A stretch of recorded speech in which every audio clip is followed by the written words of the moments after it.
And we are streaming. Okay. All right. Thanks, Jesse. All right. Good evening, everyone. Recording is in progress. This is Dale Corvino. I am the co-chair of CB4's Transportation Planning Committee, and this is our regularly scheduled November meeting.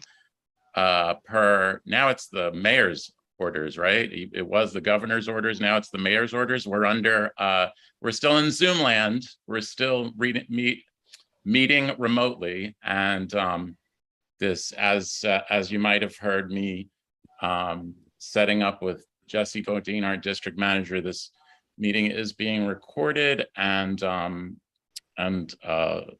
also will be available for review. It's been a busy time for transportation planning, although the current agenda only reflects a couple of agenda items. That's just because we have a number of other items which are in the works and probably will be ready for next month or in January. So we will start with a presentation by the city's Department of Transportation regarding bike lanes along the 10th Avenue corridor between 14th Street and 52nd Street, which is entirely in our district. Colleen, you said it was Patrick who'd be running that? Hello, Patrick. Yes, Patrick Kennedy. How are you, Patrick? Welcome. I'm wonderful. How are you? Great. We're looking forward to the presentation. Okay, just 1 second. Let me share my screen. Jesse, are you going to load the presentation, or is Patrick sharing? Oh, okay, great. And okay, so yeah, thank you. My name is Patrick Kennedy. I'm with the bike unit at DOT, and this is our proposal for 10th Avenue between 14th Street and 52nd Street. So for this presentation, I'm going to go through a brief overview and background of the area, talk about cycling and numbers, talk about safety, existing bike connections, and then on to the proposal, and then finally a very brief summary. So for background, DOT is responsible for the largest bike network in North America. We are currently at over 1,500 lane miles. In terms of ridership or usage of that bike network, about 500,000 daily commuting trips happen in New York City, and then about 800,000 or like close to 900,000 people ride a bike regularly, at least several times a month. And we've seen significant increases in cycling in the last 10 years. For 10th Avenue specifically, the part we're talking about from 14th up to 52nd Street, in terms of safety on this corridor, according to our database, that 143 pedestrians were injured on this corridor during from 2016 to 2020. 68 cyclists were injured, and 314 motorists were injured during that time. Of those, 34 were severe injuries, and there were 3 pedestrian fatalities during that time as well. So this is a rather dangerous corridor for people, for all modes, actually, for motorists, for cyclists, and pedestrians. Regarding cycling safety and the bicycle network, we did a study recently on the different bike lanes that we have been able to implement in New York City, and we found that the protected bicycle lane is the most significant design treatment we can do. Had the highest reduction in the risk of injury. That risk, the reduction actually was, it's 34% overall, but it actually went up to 60% when we were looking at sort of the highest risk or the highest volume streets. So it makes sense that on places where we have the most conflict, the highest amount of vehicles, when we're able to install a protected bike lane on that street or on that corridor, we're able to have the most effective, most significant effect on safety. So we basically talk about protected bike lanes as being our most effective safety treatment, and that's something we're talking about here today. For the connections to 10th Avenue, of course, we have the Hudson River Greenway at the southern end, and then we have the existing 10th Avenue and then into Amsterdam Avenue protected bicycle lane to the north. And then there are, of course, numerous both protected and unprotected cross-town lanes that intersect with 10th Avenue here. So there's ample opportunity to make more connections in the bicycle network and to make more connections from protected lanes to protected lanes using 10th Avenue. So going into our proposal. So for the just an existing condition of what we're talking about here, 10th Avenue is between 60 and 70 feet wide, and it's 4 travel lanes for the entire duration of this proposal from 14th up to 52nd. There are multiple entrances for the Lincoln Tunnel on the west side of the street and also on the east side. And then there are significant, there's been significant recent residential and commercial development on the corridor as well. Sorry, I'm just moving the people that are little squares of people so I can actually see the slides I'm presenting. And looking at 10th Avenue here, it's a very wide 4-lane roadway. There's no dedicated space for cyclists. There's very long crossing distances. It's up to 70 feet wide in places. And then there are, of course, turning vehicles at the tunnel entrances that conflict with pedestrians who are trying to use the crosswalk at that same time. So for our proposal,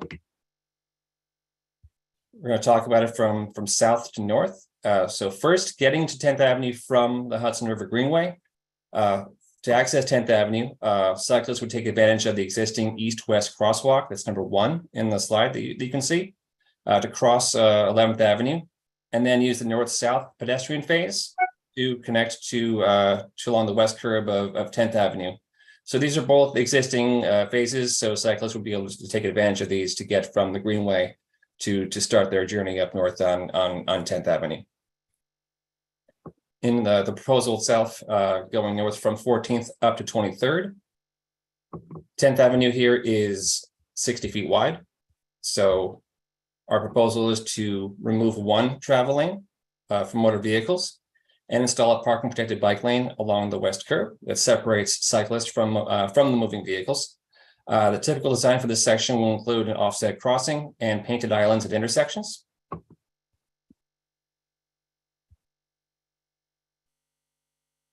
Sorry, and yeah, so from 23rd to 42nd, our proposal for 10th Avenue is to keep the 4 travel lanes for vehicles and also install a parking protected bike lane on the west curb.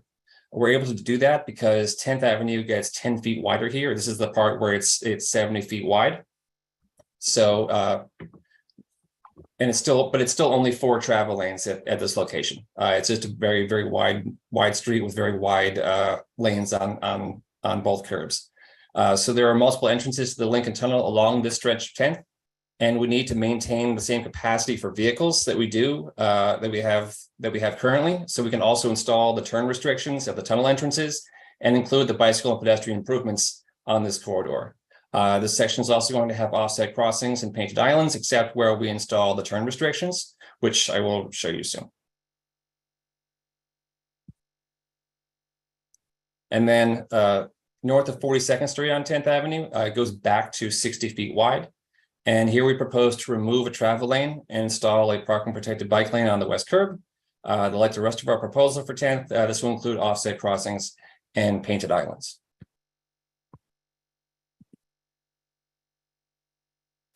So I've been using the phrase offset crossing.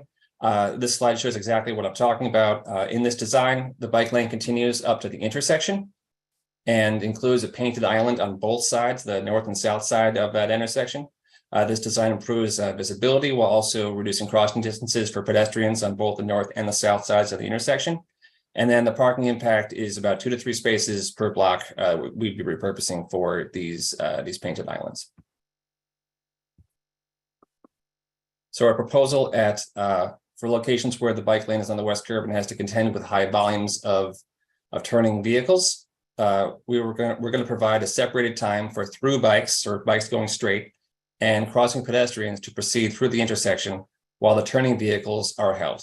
So we've got 3 dots on this slide here to show you 27th, 41st, and 42nd Street. This is where we're proposing to do this high volume turn treatment. Because this will require additional signal installations, we're able to include concrete islands at these locations. We're hoping to install additional concrete at other high crash intersections on this corridor. And we can inform the board once we have a better understanding of our concrete installation capacity for 2023. But right now, I didn't want to include anything that it couldn't absolutely deliver. But we are definitely going to have concrete at these 3 locations here, 27th, 41st, and 42nd Street. And then here's a plan view of a block where turning vehicles are separated from bikes and pedestrians. So left turning vehicles are held. You see there's a left turn lane on the top of the diagram. And then bikes and pedestrians are allowed to proceed through vehicles. And then the left turners proceed during their own phase. This treatment typically removes about 4 to 5 parking spaces so that turning vehicles have a place to queue. And then for curbside uses, as is typical with other parking protected bike lanes, we will review the existing parking regulations throughout the entire corridor and do our best to incorporate feedback from the board and from other stakeholders as we update the regs on this corridor. For open restaurants, we will work with business owners to relocate them to the floating parking where possible. This isn't possible in all locations, but we'll do our best to accommodate the existing uses. And then for the summary, so we want to expand the protected bicycle network in Community Ward 4. We have multiple protected crosstown lanes that we want to connect to, and we want to use 10th Avenue to do that. There have also been significant increases in both residential and commercial development along this corridor, and we want to make biking a realistic option for people in the area, whether they're working or living or just dining out or just recreating. We want to make biking a realistic possibility for them. We also want to improve the pedestrian experience on 10th Avenue by shortening the crossing distances at intersections and giving people dedicated time to cross the street at those tunnel entrances. So that concludes the proposal. At this point, would you like me to keep this up, or I can probably stop sharing for briefly and then go back to the presentation, and if you have questions on specific slides? Yeah, let's keep the presentation up, and thank you so much for the presentation. Sure. And we are going to have some questions first from committee members, and then we'll open it up to the public, which is our kind of standard practice.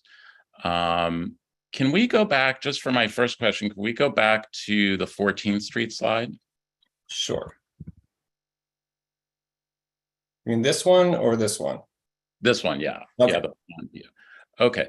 So as I understand this, this is a cyclist crossing from the Hudson River Park across 9A to the corner of 14th, the south corner of 14th Street, and then across, and then in the, is this all the cyclists are intended to be dismounted, or are they riding in the street next in the turn?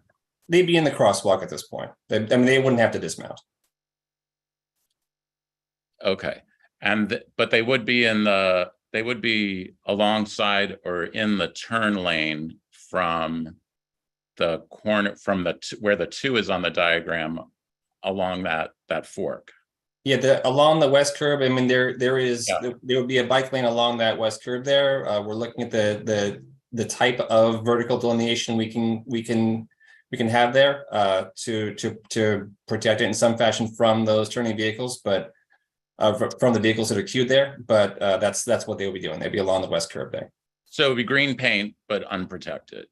We're looking at the type of vertical element we can use there. So okay. We're hoping for like something. It just has to do with a sweep of turning vehicles that are coming off of West Street or 11th Avenue at that point. Okay, and then can we go to like one of the general cross sections for like the southernmost section? 14th to 23rd. Yeah, this is good. Okay. So I see the bus in one of the travel lanes. Is there contemplation of a bus lane along 10th Avenue, a designated bus lane? Because I know the M11 is all along this route. Yeah, so our design does not preclude a bus lane, but something that we were asked to do for this corridor by like both the council member and various others was to come up with a protected bike lane. So the proposal we have is for a protected bike lane. To add a bus lane to that, we would probably need to review that to see if that works. But it might come with some trade-offs in terms of like the truck loading along the east curb or even the bike lane itself. So what we can make work right here is a bike lane. A bus lane would be a much more difficult thing to do, just because it's an additional lane of traffic that we're removing of capacity we're removing here. Understood. I didn't mean to say included. I mean, I was just saying it's been contemplated and, you know, planned for as an eventuality or a possibility. Okay. Mm-hmm. And then you meant, can we go to the drawing with the concrete, the raised concrete areas, the 3 intersections that were determined to be the most and crucial? This right. one here, yeah. Yeah, perfect. So 27th, 41st, and 42nd. Are there others that you have identified that if you had, you know, all your druthers, you would also do that treatment at? And if so, which ones are they? You mean for concrete? Yes. Yeah. So I mean, those are your. I mean, it probably comes as no surprise. Sort of the major 2 ways. Those are the places where we want to have a concrete treatment if we can possibly get that. Right. So it'd be like 23rd, 34th, those locations. I think there's one more. I think it's.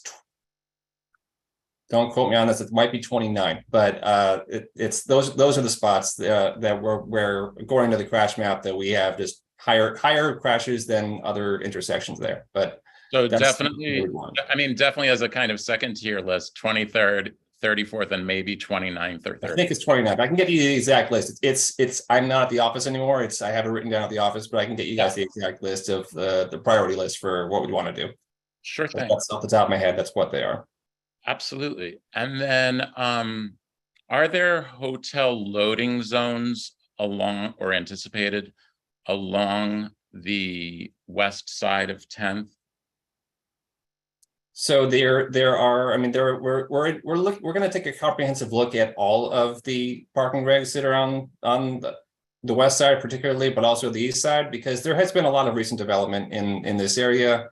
Our parking regulations don't often, keep pace exactly with the land use changes that are occurring. So we're going to take the opportunity while we're making changes to the roadway to look at the spots where we do have recent commercial development or hotels, things like that.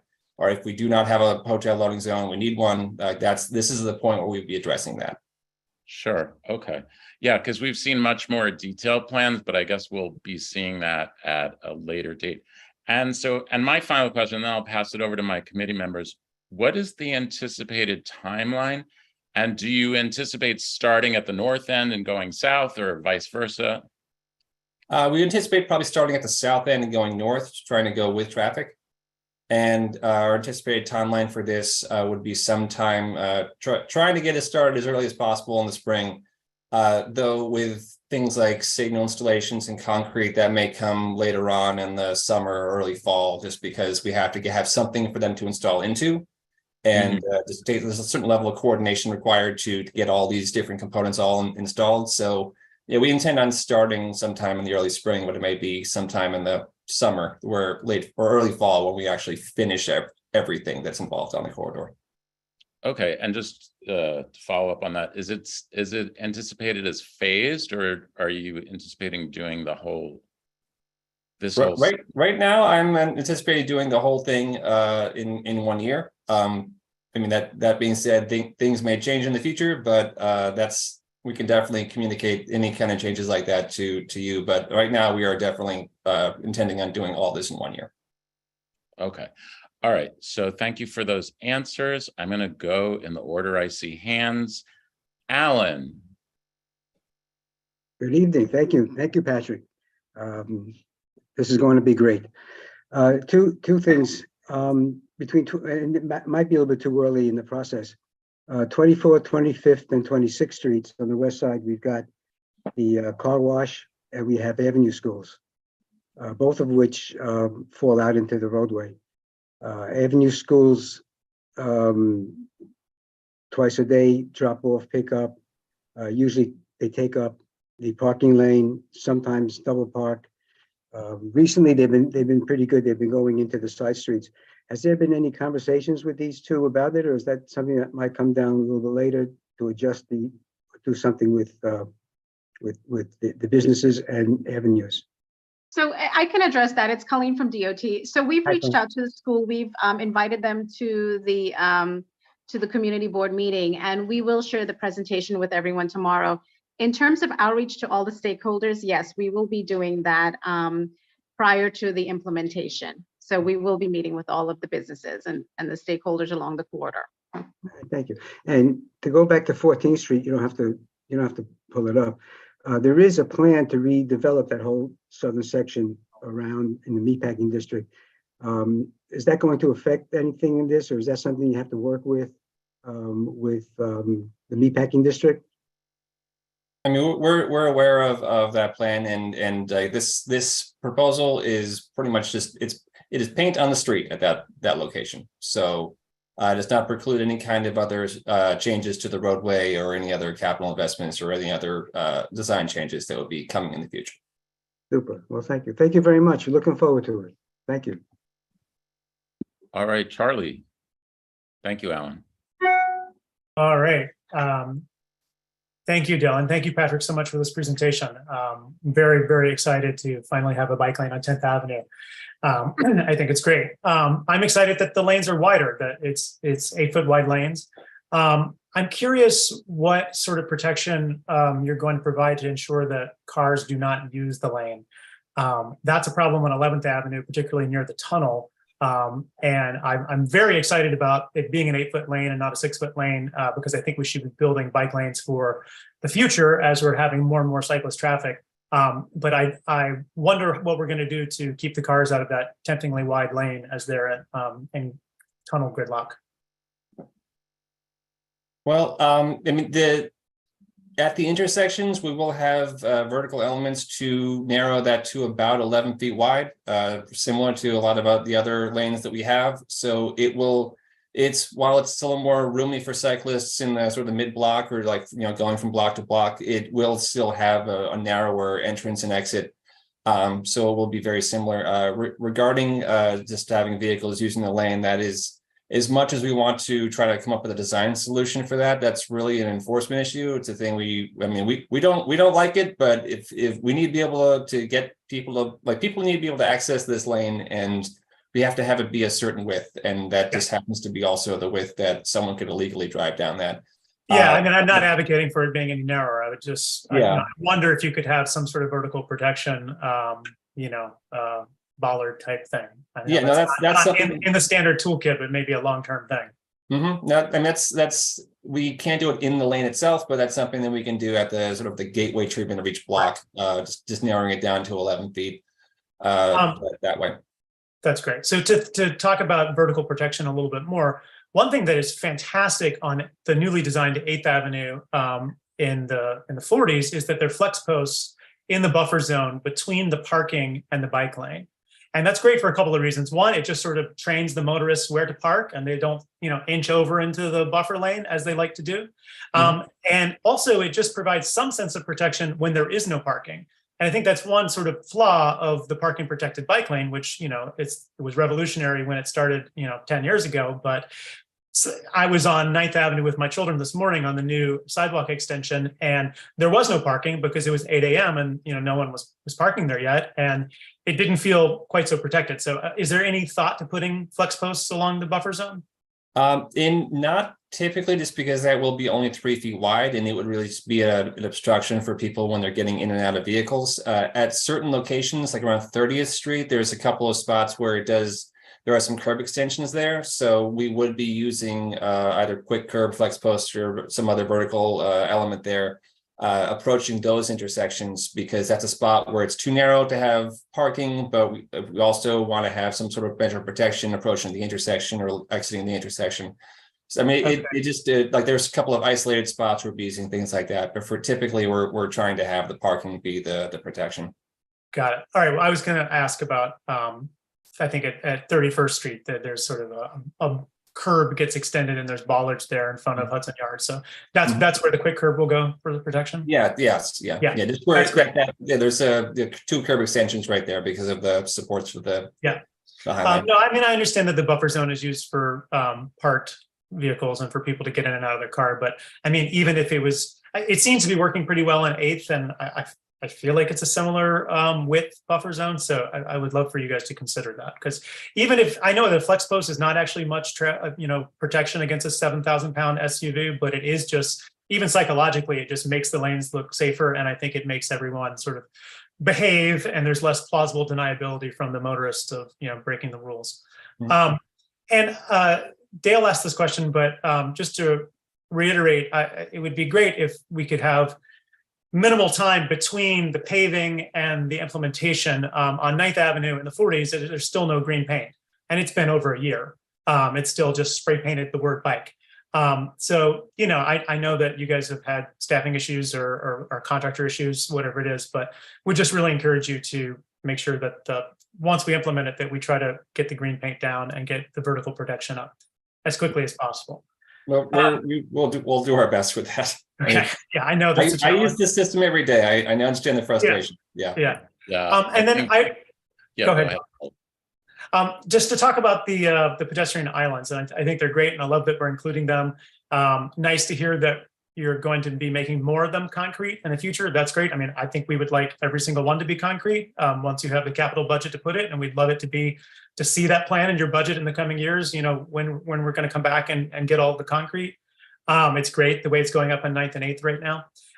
For the ones that are until we can get concrete everywhere, I would love to know what kind of vertical protection we'll have, whether that's just some flex posts. One thing I've noticed on 8th is all of the bike racks have gone in.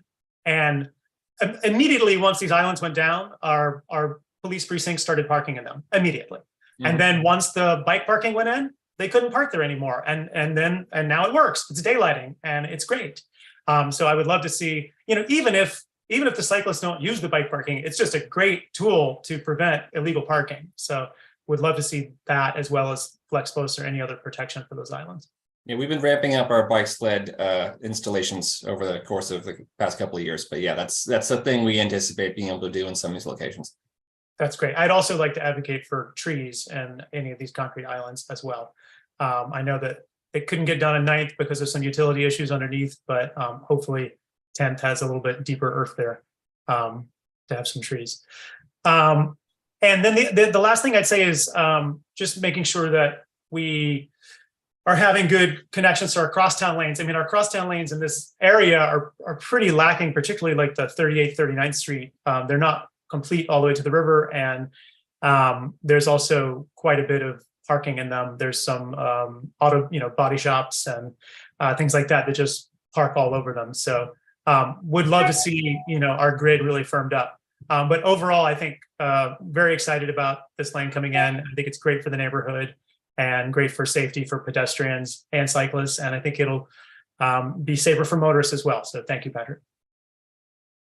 Yeah, thanks, Charlie. I just wanted to hammer on Charlie's point about the current state of the bike lane, where it's not complete and it's just temporary markings. And it really does foster a culture of non-compliance among vehicle users, as far as parking, as far as driving in the lane. And I honestly feel like it's going to be hard to get that back if the temporary markings and the incompleteness goes on for too long. So when you laid out the phasing, I just want to strongly encourage you to think about that when you're phasing, even if you have to segment this and do it in 2 or 3 parts, if it means more complete areas and less incomplete areas for longer periods. Because I think that non-compliant, the drivers are simply taking advantage of the incomplete, ambiguous situation now. And I think we're already full of problems with non-compliance, and our police department, unfortunately, is at the lead. So it's going to be really hard. And I know you're not you're not enforcement. We hear this all the time, but this situation is allowing for non-compliance to spread like cancer. David Warren. David Warren, you're up. Sorry about that. That's okay. Thank you very Avid cyclist David Warren is up. Thank you very much, Patrick. I really appreciate it. And I will use 10th Avenue more often. I bike every day, but I don't use 10th Avenue because it's not safe. I use 8th Avenue. You mentioned, first I'd like to second what Charles and Dale said. But you mentioned something about restaurants in the open streets. I'd like it to be known, especially as a cyclist, that we take the priority of the cycle lane, not the restaurant's business in this typical equation.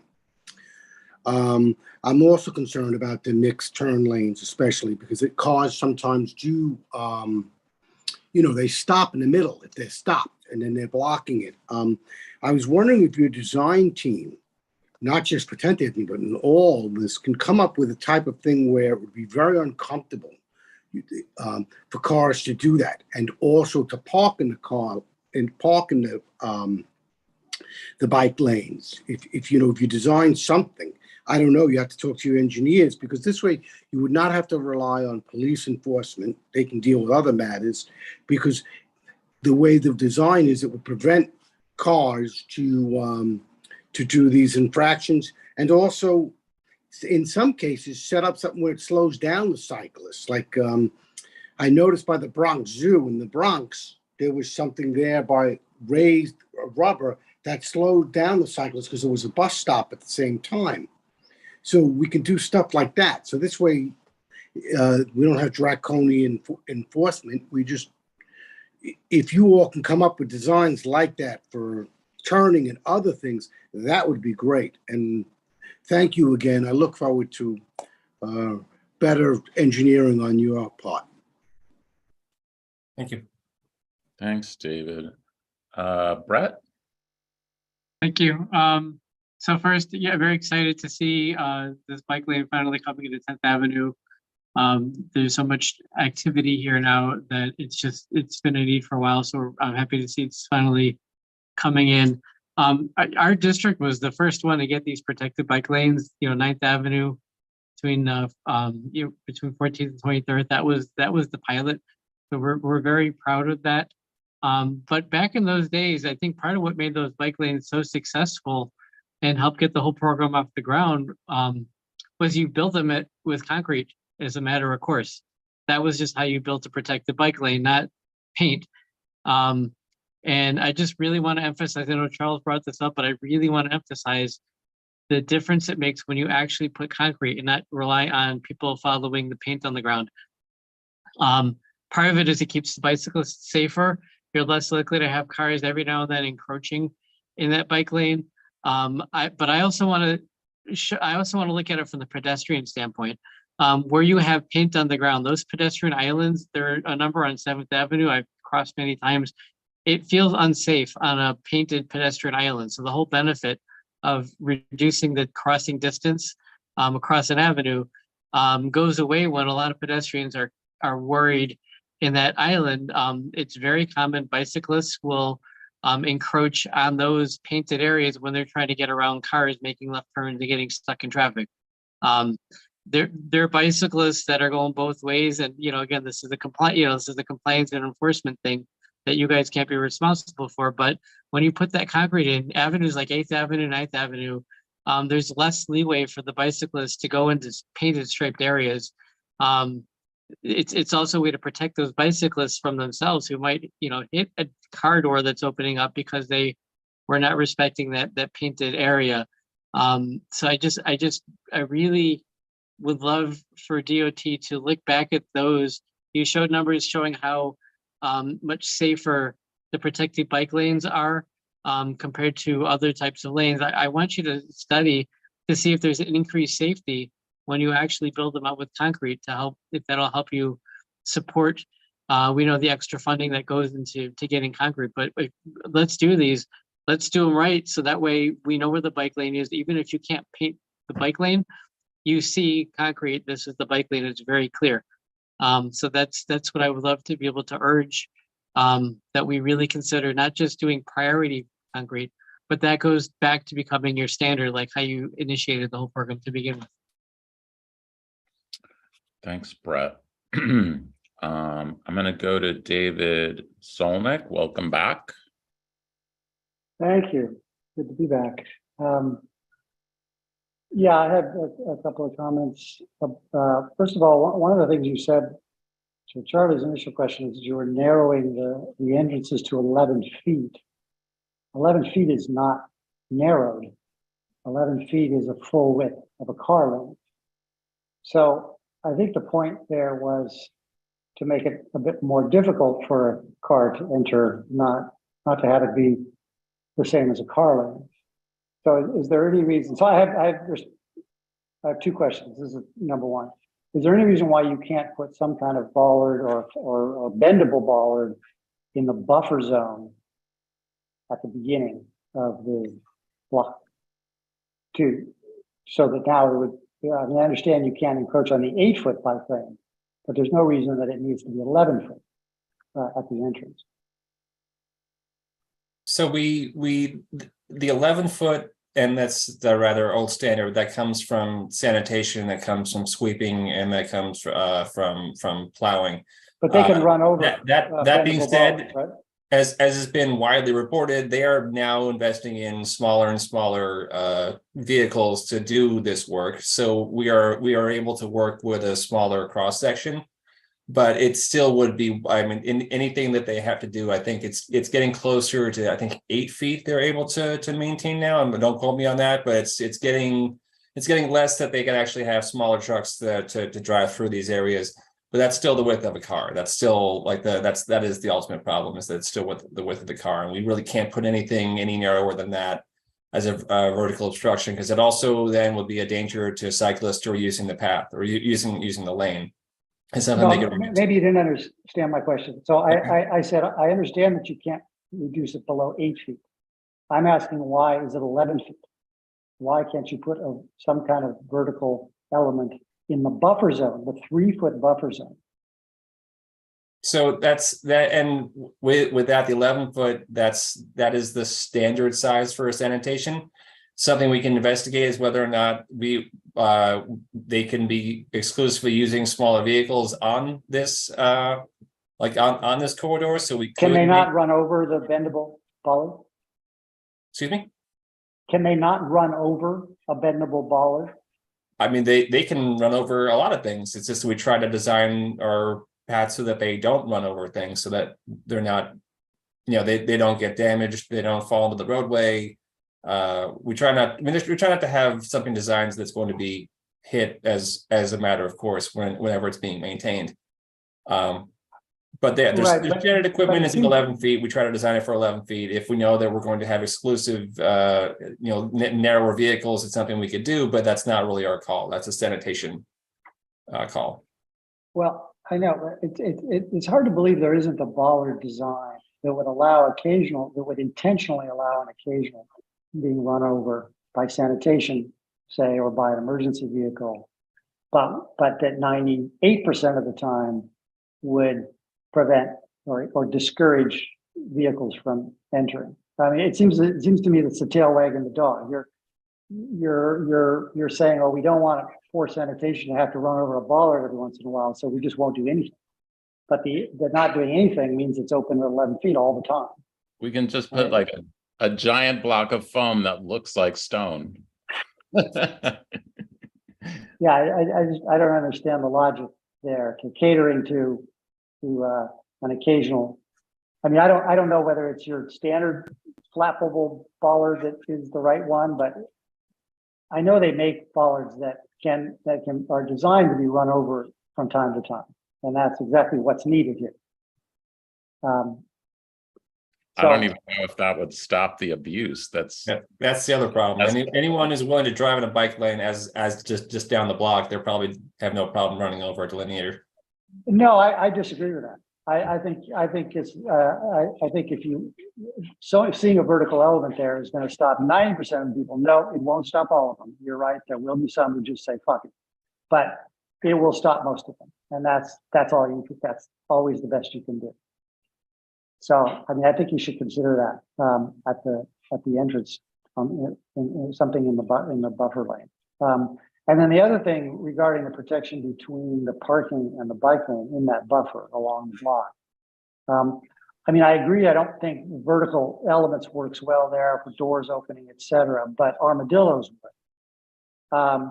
And again, you can say, well, people will just ride over the armadillos. You know, they're not that, you know, they're not enough of a impediment. But the reality is that 90% of the people won't, and only 10% will. And so, you know, yeah, you don't stop everything with those, but there's also a big psychological effect, obviously more than paint. It doesn't impede people opening their doors for the parked cars, but it provides in addition to a physical element, a more psychological separation between the bike lane and the cars, and like someone said, sometimes there aren't any cars parked at some locations. So, have you considered that, the armadillos? We typically and we have a couple of some, you may be aware, we have a couple of pilot programs where we've installed them in a few locations. We try to use them where we don't have the option of having parking, so they would be serving as the entirety of the vertical protection. Good example is along the east side of Union Square. We worry about putting them as next to parked vehicles, just because they can then become a tripping hazard for people who are crossing the street, either get like coming to and from the vehicle, just because you'll have a lot of visual obstructions with vehicles, and then also having armadillos directly next to them. It becomes a tripping hazard for people who Is it more of a tripping hazard than a curb? Just a standard curb? A curb at the edge of a sidewalk? If you're not expecting them, yes. But they're yellow. I mean, they're bright yellow. And they're not subtle. I'm aware, but it's not something we are currently looking at putting them next to parking. It's something we try to put next to a bike lane when there is no other vertical element, or it's only delineators, only quick curb. I think that's where we've been prioritizing that treatment for those locations. I think we'll we can definitely look into it, but that's where we've been doing. We'll scrutinize the plan for vertical protections along the lane, and we'll look forward to like the feedback you're getting from your pilot installations in other parts of the city. Thanks for that, David. I'm going to go to Tina. Hi there. Thank you, Patrick. David touched on this, and frankly, you might have spoken about this, but I was a little bit late. When my pet peeve is when cars have a green light and when bicyclists have a green light and the cars turn.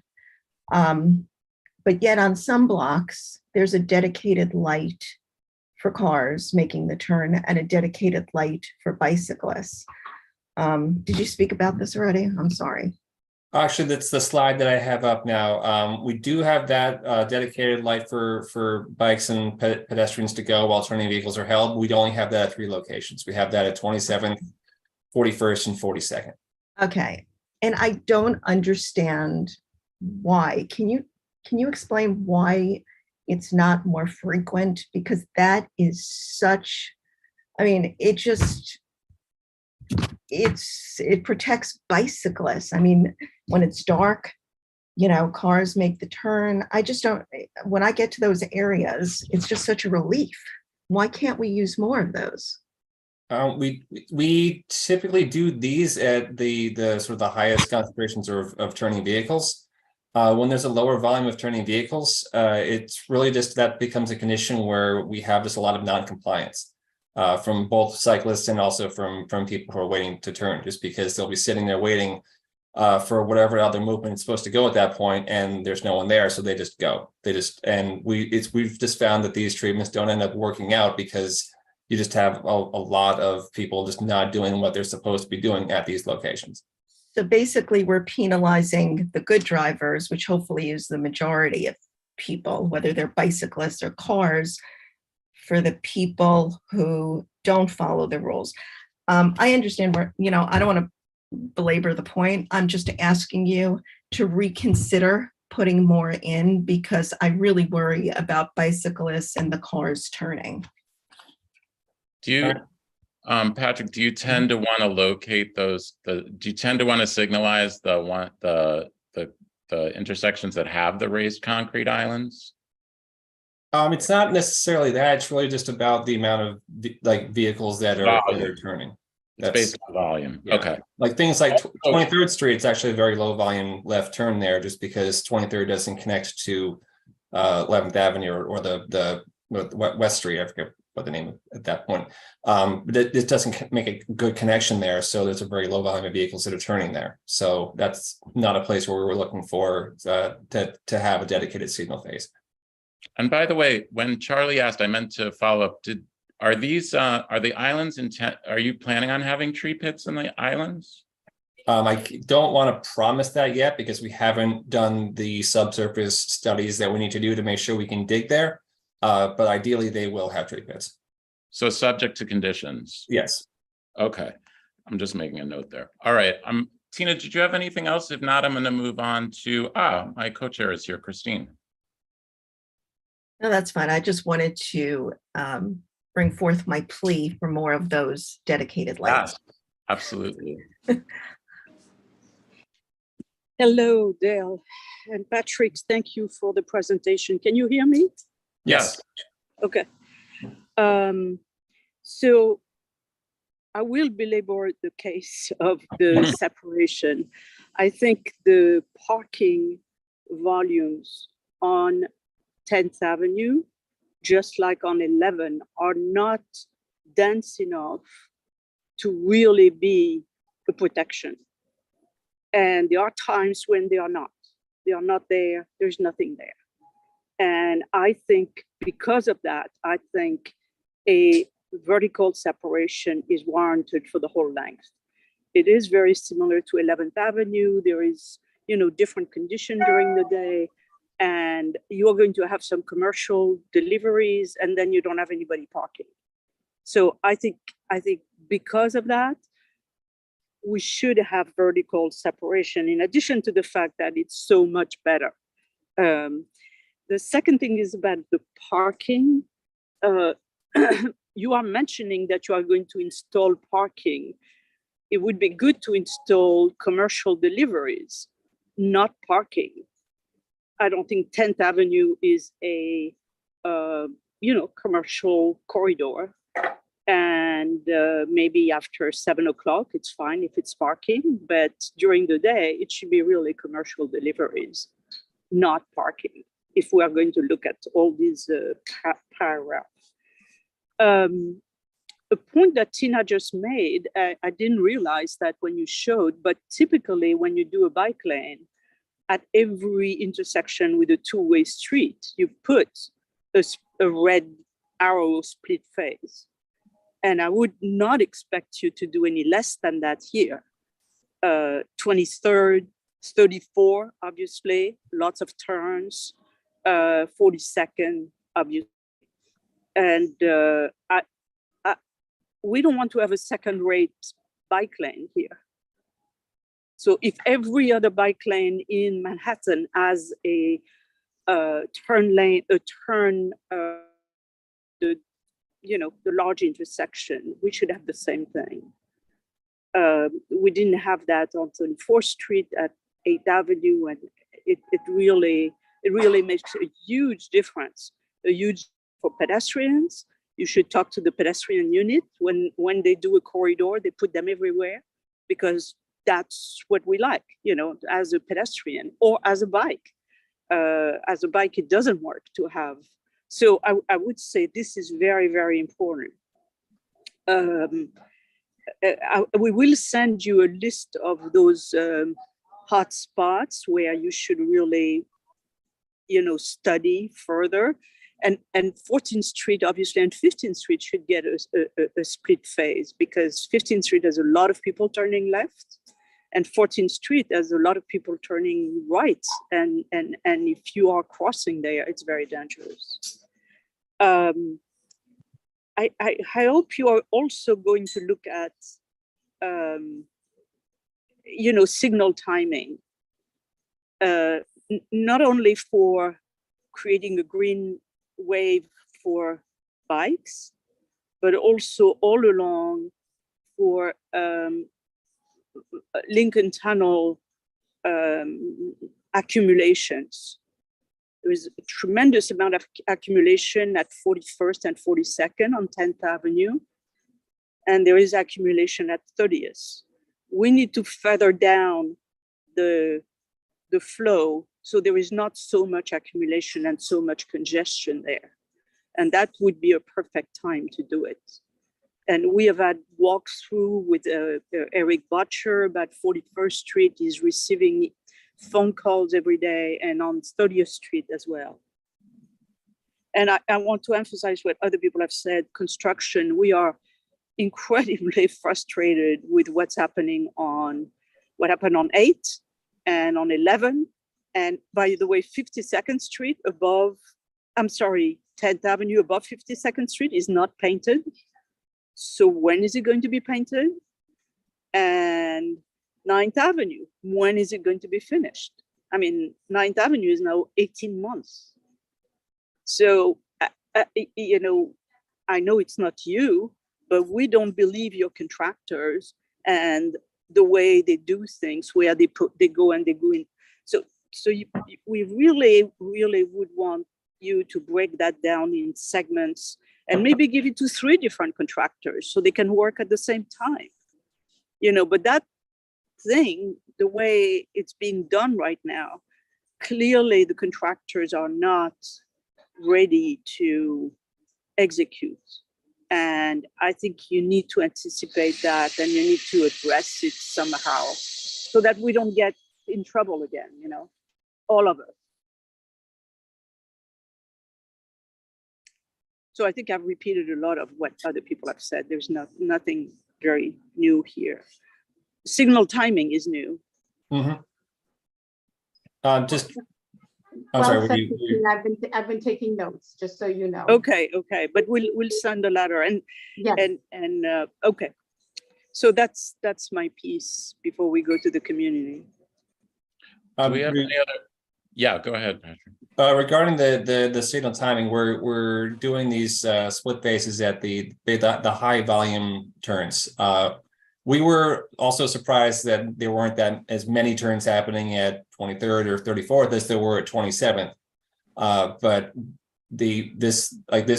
and just to address your concern about that, that we're trying to prioritize the resources that we have in the spots where they'll be most effective. Regarding 23rd or 34th, it is a long crossing distance there, so that would be a place where we'd be trying to get concrete islands instead of paint. But in terms of additional signal work there, that's not something we're currently proposing. It's not something that precludes us coming back if their turn volumes change or if it gets more active there. But that's our proposal. It's just to do these 3 locations. Patrick, it's an issue because you have a standard design in the city, so people expect things to be a certain way. And when there is a 2-way street, when you are on the second leg of the 2-way, the cars are turning and they don't see you. So you may not have a lot of turns, but you may have enough turns to kill somebody.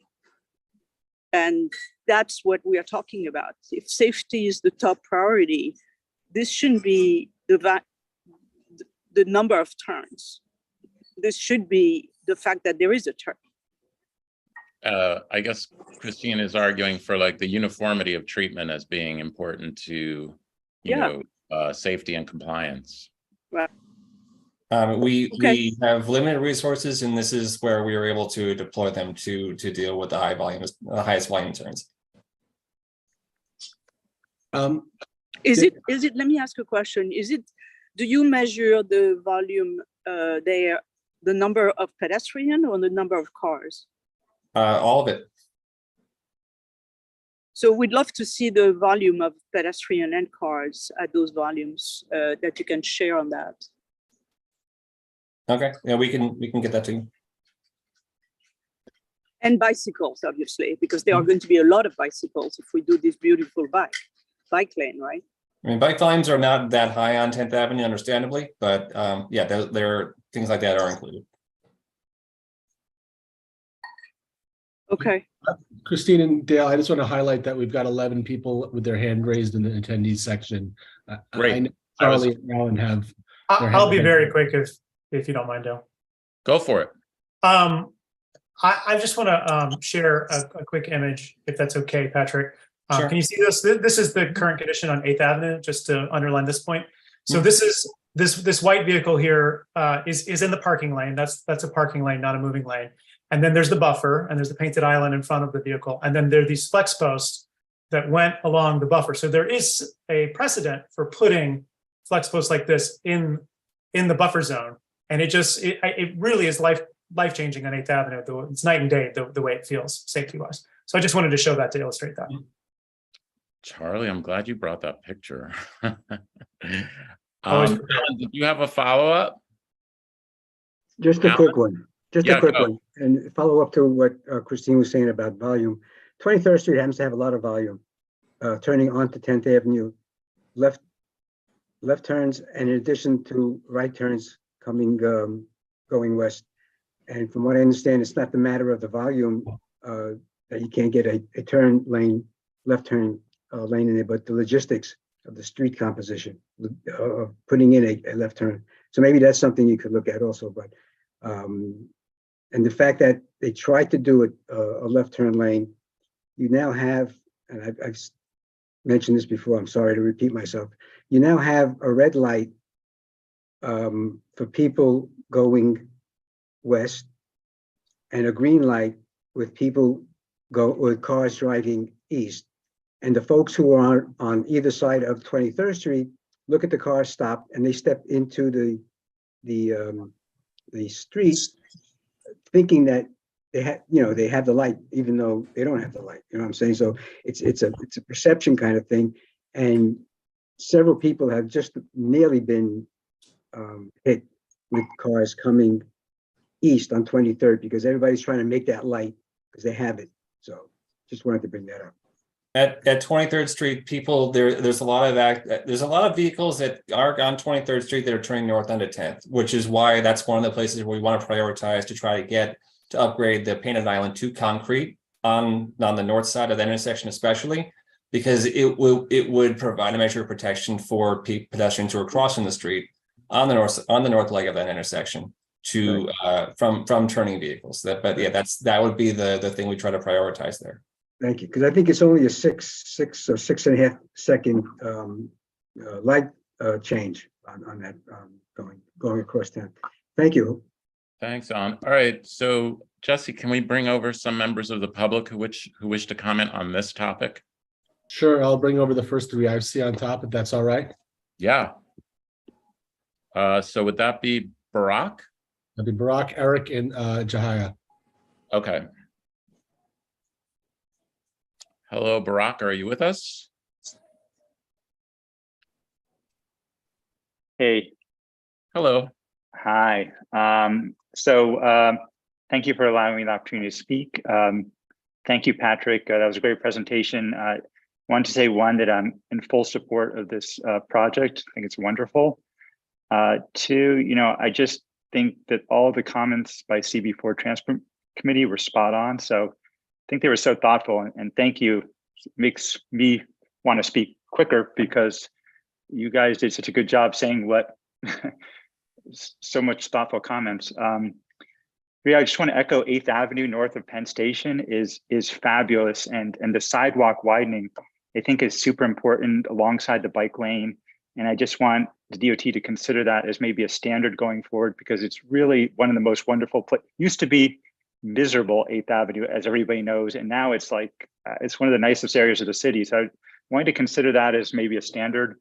And I'll just leave you with this thought that I see all these flex posts, they're run over, they're lying on the side of the road.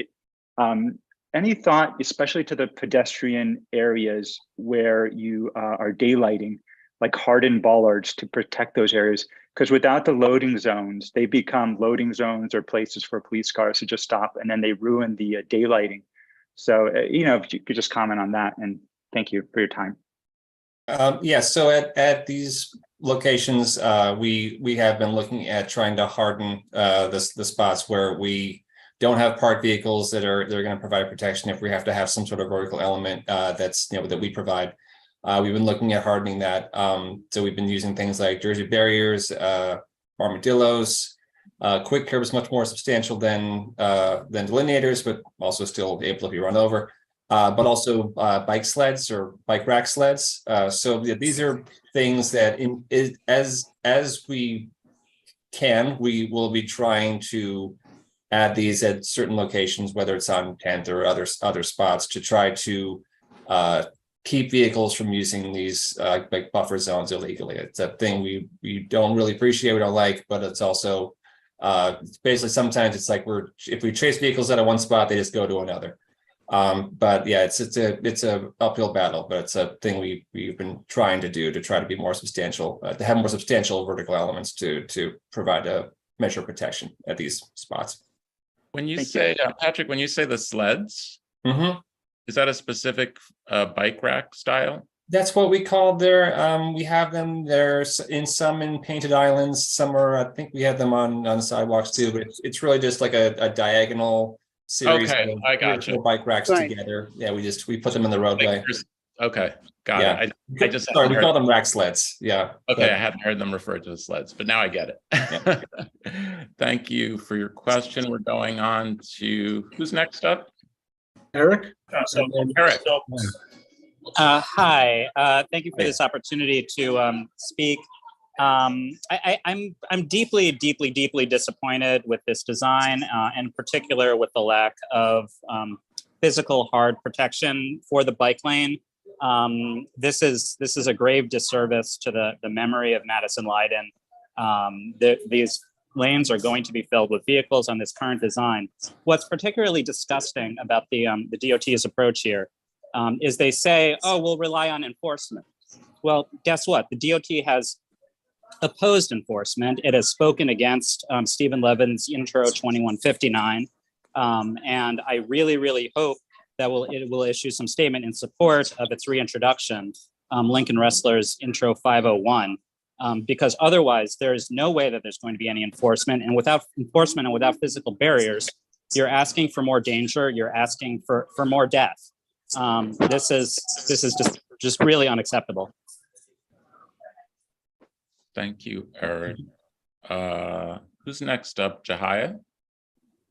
Yeah, thank you for this presentation. Really excited about this bike lane coming on 10th Avenue. I look forward to using it regularly in spots where I sort of have to ride around and avoid that stretch. So also thank you for everyone on the Transportation Committee. I think you covered most of the things that I wanted to mention. One I'll say is that in the spots where there's cement islands, especially like 41st Street, where there's a lot of truck turning traffic, I think it's really key to make sure there's like a bollard like a bell bollard on the front of that pedestrian island to sort of ensure that trucks are not cutting across, driving over the island, because they do that, unfortunately. So would love to see that in addition to trees in those islands if that's possible. Second, I'll just sort of echo the comment that other people have had. Parking protected won't work because there's many sections that have no parking for extended periods of time. So there needs to be flex posts in that buffer. I'll also echo Christine's comment about adjusting the signal timing. I think it's long past time for projects like this that have an extended, cover an extended distance to have cycle-friendly signal timing as part of the project. I know DOT's had a pilot of that it's been like 2 years now. So it's time for that to be standard. And I'd love to see that. And then I think Dale sort of touched on, the bus lane. CB4 has like the slowest buses in the city. Like it's really important, even if we can't put red paint down, for the tunnel approach sections, like 38th to 43rd, like that rightmost lane needs to be bus only there. Like we just, people who ride the M11, myself included, deserve that. So I'll say that. And then my last comment, you know, a lot of issues with the sort of in progress projects. Please leave orange barrels out while it's in progress. Like until that paint's down, until those flex posts are down, leave an orange barrel between the bike lane and, you know, the travel lane. It doesn't work without it. So like that is, it needs to be considered in progress with construction barrels there. And I think that's all I have. Thank you very much.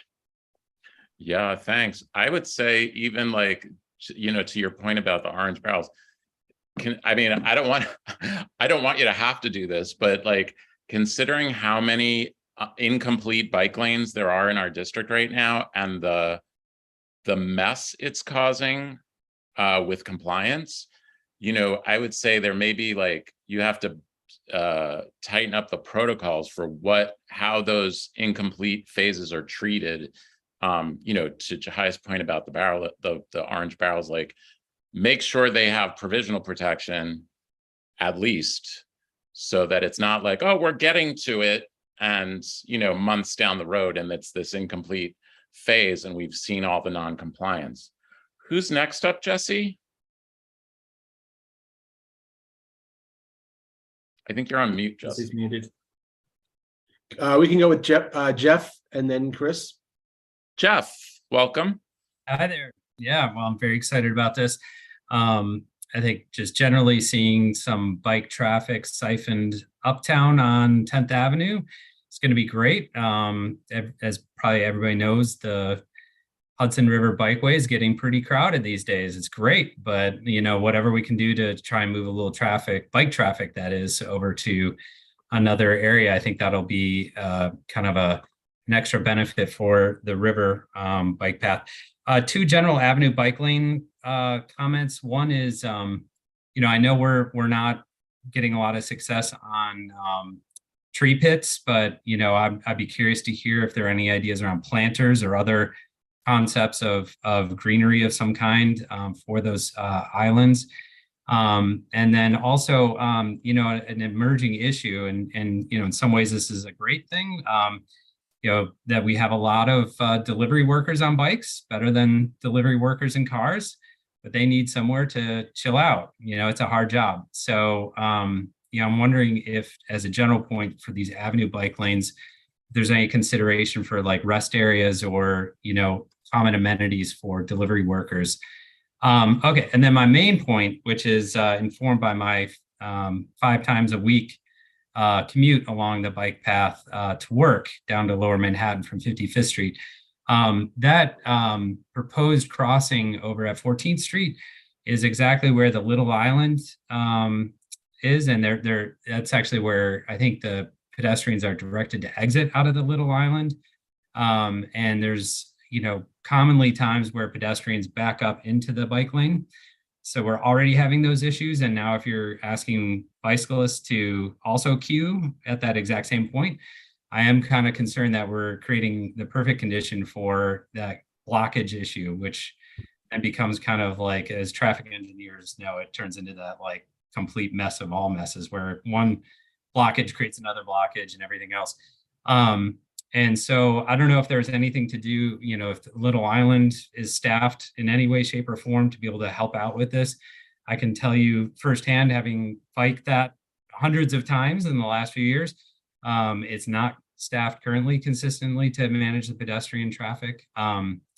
So that's clearly an issue. And I'm not a traffic engineer, but I did my best with Google Maps, and I'm looking at how many west to east crossings there are from the bike way on the river to with good quality eastbound directions. And what I see is that basically West 10th Street, which is actually 10 blocks south of 14th Street, as people know, with that whole crazy street system down there, that's the next crossing south of there. And then north of there, the 16th Street crossing, I think that got redesigned when it was, maybe it never existed, but it now is like this crazy, you know, entryway into the whole city winery, whatever thing.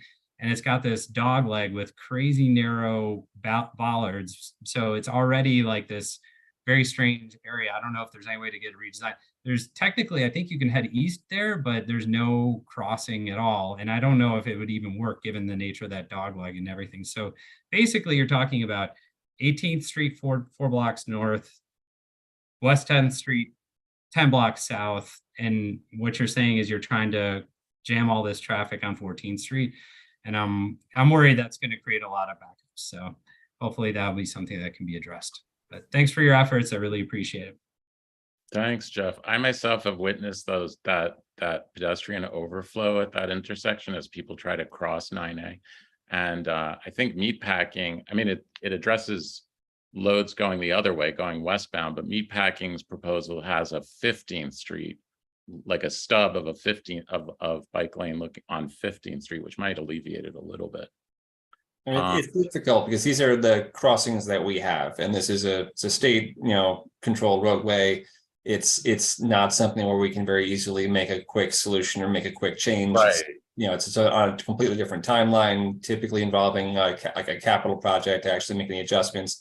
Right. But we are doing our best to come up with better, new or different ways to be able to access the greenway or get off the greenway. But I think the crossing is extant at 15th as well, is it not? At least a pedestrian crossing. I have to look at the map, but I think you're right. There's the new entrance there. Yeah. Right. Yeah. Chris, welcome. Hello, everyone. Thank you for letting me speak.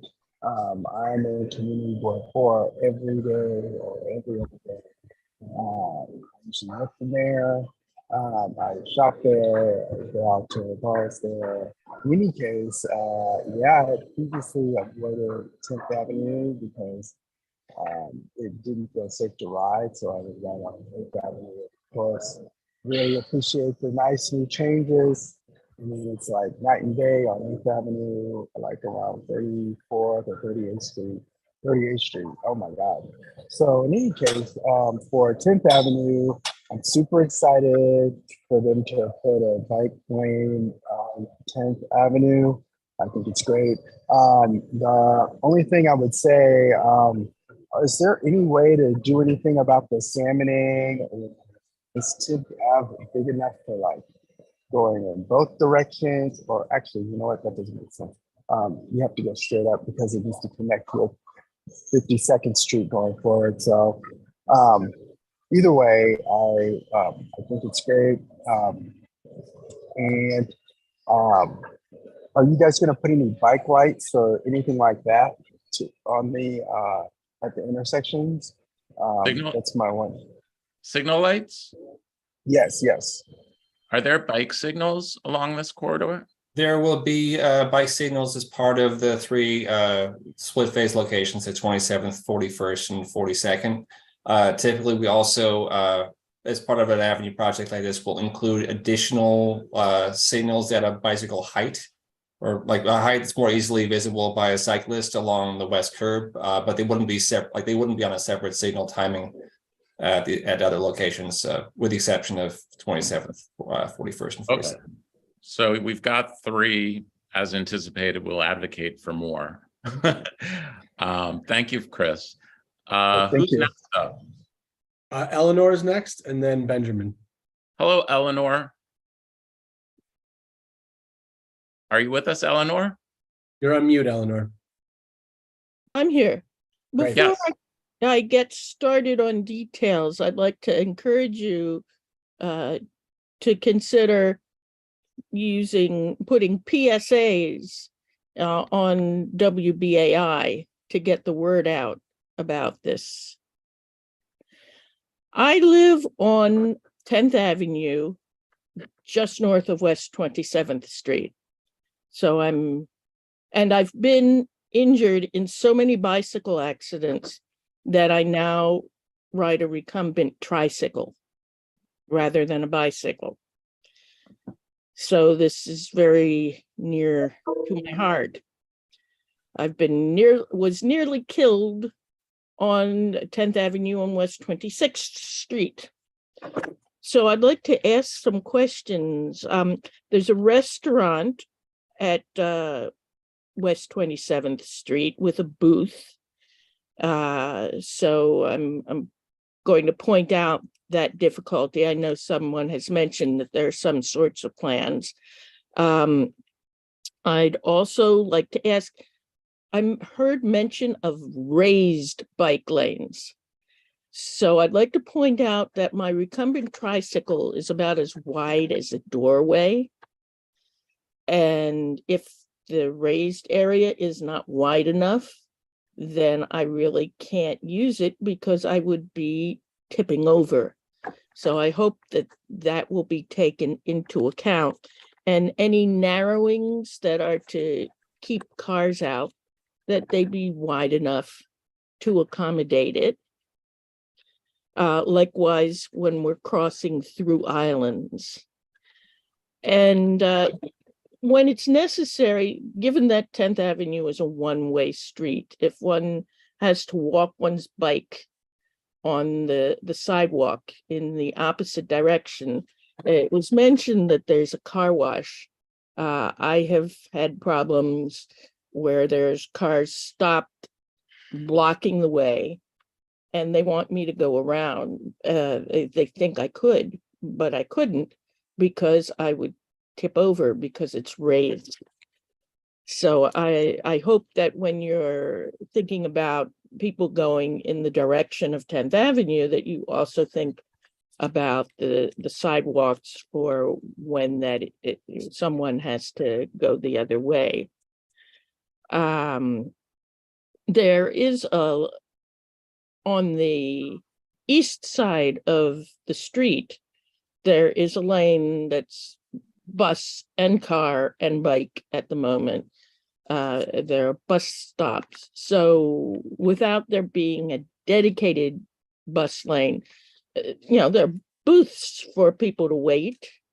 So that lane is already something that the buses are going to use. They have used it and they will continue to use it on the other side from the bike lane. So, which is definitely good for avoiding bicycle and bus conflicts. Yes. Also, on 10th Avenue, there are problems with getting to the Greenway. For me to get to the Greenway, there's a lot of cobblestones in the way. So we should have more emphasis on ways to get to and then when you get to the West Side Highway, you can't always cross it. So I hope that the connection that there be more connections from 10th Avenue to the Greenway. And you were mentioning garbage trucks. Garbage trucks parked in the bike lane are not helpful to bikes. The garbage trucks feel that they own the lane. They do not. You're saying we have to make it accessible to them. Well, maybe they could be in the next lane over and they tote their garbage one lane over, but the bikes are able to get by. It's not necessary, absolutely necessary, that the garbage trucks be able to have access to block the bike lane. So access is for the street sweepers, the sanitation's sweeper equipment to clear the lanes. Okay, well, that I can understand that better than the garbage trucks because the street sweepers are obviously going to keep moving more so that they're only momentary. But I'd like to know particularly about the plans for 26th, 27th, 28th, 29th Street, because they're going to be affecting me most personally. Well, we'll look forward to the more detailed plans of this bike lane as they emerge. does anyone have anything to say about the different points I've raised? Thank you for your points, Eleanor. I would like to ask about the comms, since Eleanor brought up like outreach. Like, how will this implementation be communicated to the public? In terms of when it's beginning? Yeah, but I mean, you have like you have your bulletins, you have your announcements, you have like, are you assembling, like, do you assemble a list of like stakeholders to be updated? Well, in terms of any project developments that you request in your resolution, if you want to be kept apprised of things, that will be like communicated, of course, to the Borough Commissioner's office. But I mean, beyond that, typically it's a what's happening here flyer, and then a communication that something's about to begin. Colleen, jump in here if you want. I was going to say that, yeah, in terms of communication, we would create a what's happening here flyer. We would go along the corridor letting people know. It will inform the elected officials, work with the businesses. I know the individual, Eleanor mentioned public service announcements. I mean, with a lot of our projects, we work closely with NYPD when they are about to be installed. So, you know, we will do enough outreach to make sure that everybody is aware of it. Yeah. Of the protected bike lane. I just wanted to go over like the scope of the typical scope of outreach for a project such as this, just so everyone's aware. Oh, it's a wide magnitude, yeah. Yeah. I do hope that you will put WBAI up on your list, because people at WBAI, It's WBAI, the public radio station. 99.5 FM Pacifica Radio in New York. I noted that. Thanks, Eleanor. Because Thank you. I'm sure. Thank you so much, Eleanor. We're going to move on to the next. We have some more people. Benjamin is next, Dale. Sorry? Benjamin is next, and then Benjamin. Vanessa. Welcome, Benjamin. Thank you, both to the committee for their comments and to Patrick for the presentation. My question is very quick. I was wondering for the current planned but unable to be funded concrete islands, what is the estimate for each of those, and a ballpark total? There might be opportunity for community members to advocate for that for participatory budgeting if it's, you know, within the limits, but I have no idea how much those cost. It's not necessarily funding for an island, it's capacity of our crews to do the construction. We only have a certain amount of time in the year to do the work. We only have a certain amount of people to do the work. And we have a number of different concrete projects across the city that we're trying to implement during that time. So it is a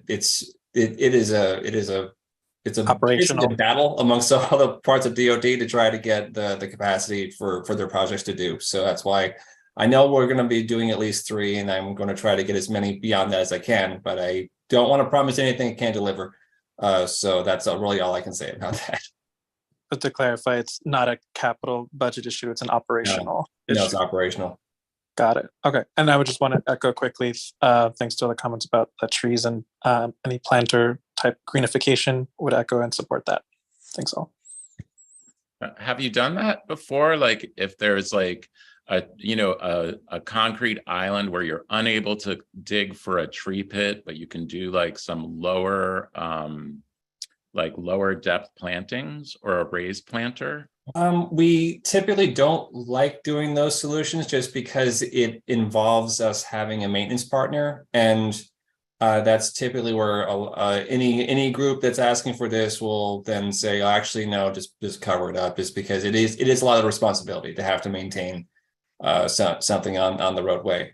It's typically like a bid or another group like that would want to step in to maintain that. But it's, yeah, if we find ourselves limited to a certain depth or having to do a planter, that's something we would definitely explore. But we endeavor to try to have a tree pit that can be maintained by parks. Okay. Who's next in the public? Viren, do you have a hand up for this? Yeah. I just want to quickly jump in, because I didn't see your hand up before. I don't know if I missed you. No worries. I was just going to respond to what you asked a minute ago. about potentially putting planters when you have utilities below. It's been done in New York City in numerous places. Broadway, uptown, beyond 135th Street, where it becomes the median. Basically, you have a 4 feet deep planter that actually sits up atop the subway line below. I mean, you actually have the subway tunnel below. A bunch of places like that. Upper West Side, you have a few places similar to that. Park Avenue side, you have similar conditions.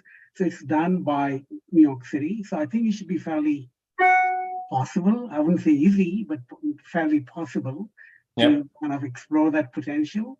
And my only other question, and I think it's probably too late for that question to come up, because I think the plan is very beautiful and I'm glad that you're doing it. But Avenue being Avenue, I would really encourage two-way bike paths, because we got a little more room there than any other streets. So has that ever been explored for 10th Avenue?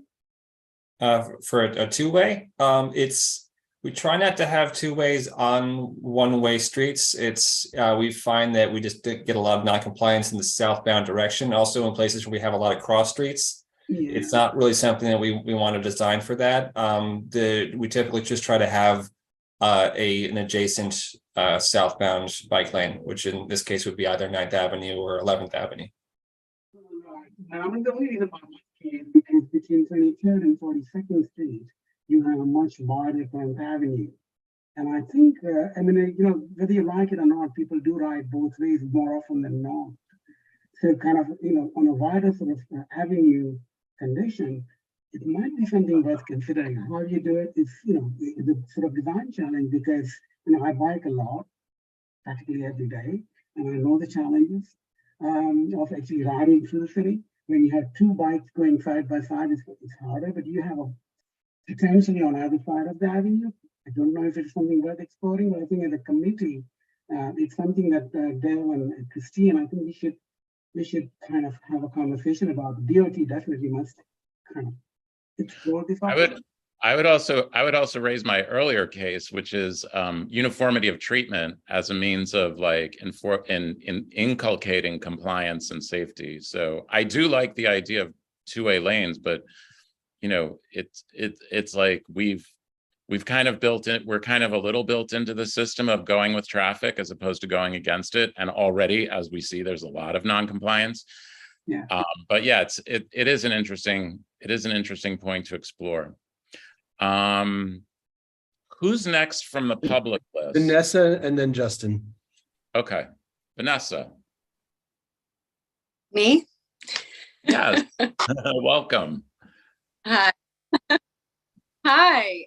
I just thank you for letting me speak, and I could tell you've all put a lot of time and effort into the presentation and the plans.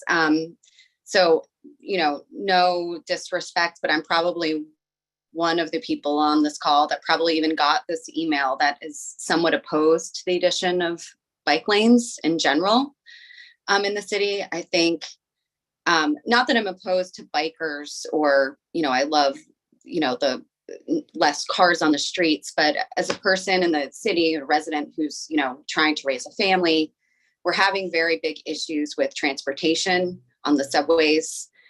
I have a 12-year-old, a 14-year-old, and a 16-year-old. I don't necessarily want them riding bikes in the bike lane yet. The subways have become dangerous. My 14-year-old had an incident last year with being harassed every single day on her way to school. So we ended up having to move to Ubers.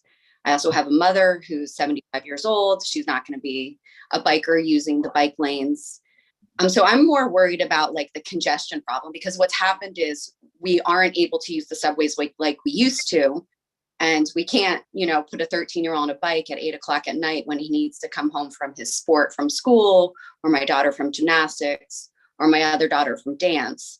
So have there been, so we have to rely on Ubers, and I'm worried that the congestion that's kind of being created by the bike lanes is going to be problematic. And I know a lot of us, I just found out about this last minute, but I know there's a lot of parents like me who feel like the addition of bike lanes at this time is kind of problematic for us when we're having to use alternate forms of transportation to get our kids around and get our parents around, because bike lanes are really for people who are, in decent shape and who are old enough to ride a bike. Well, I'm sorry, when you say at this time, what do you mean by that? With the subways being the way that they are right now, they're, scary. I ride the subway at times.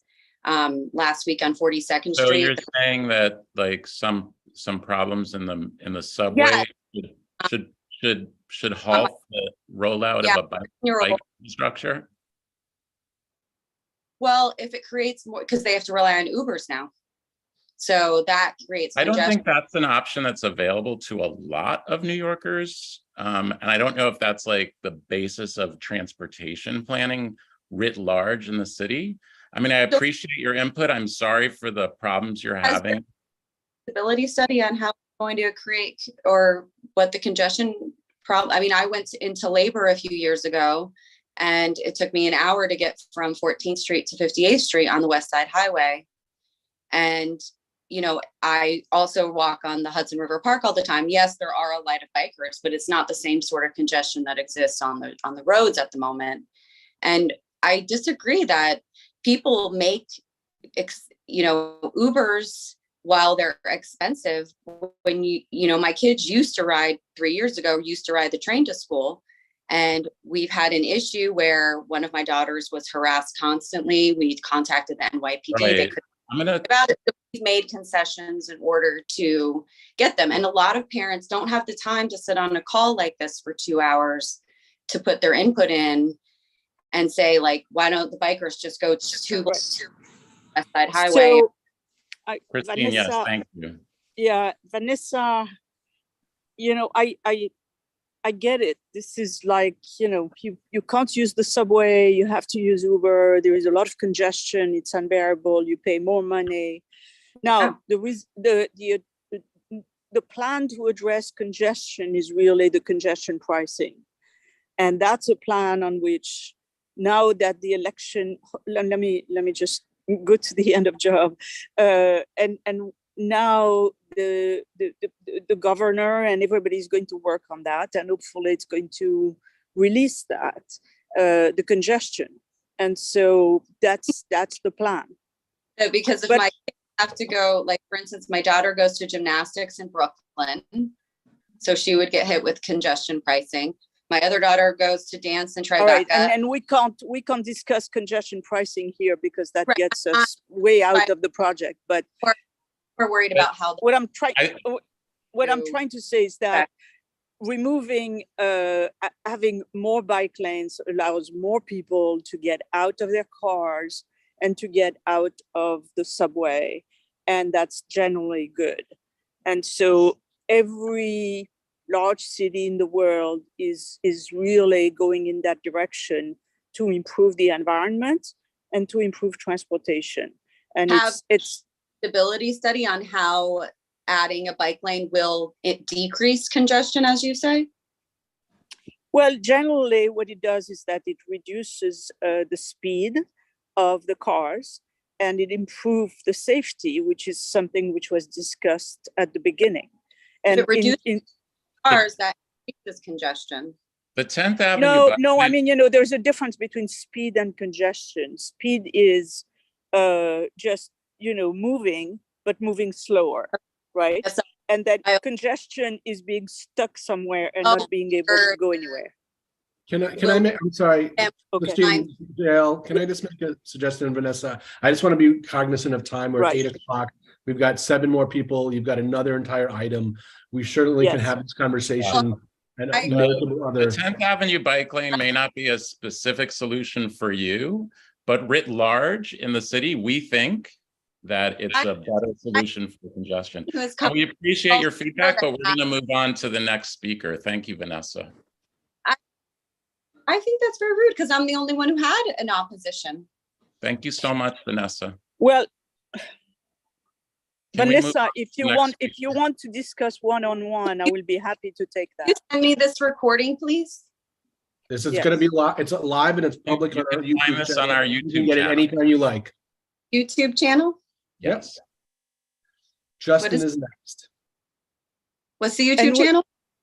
Manhattan Community It's a Board. You can YouTube go to channel. you can go to the CB4 website and there'll be a link to the YouTube channel, or you can just do a search for I'm the MCB4. only had opposition, and you're cutting me off when many people have had 10 minutes to chat. And like, That's not true. You've made your case, you've repeated yourself, and we understand your points. We just need to move on at this point.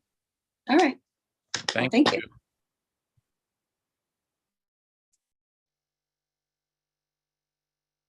Justin is up. Hi guys.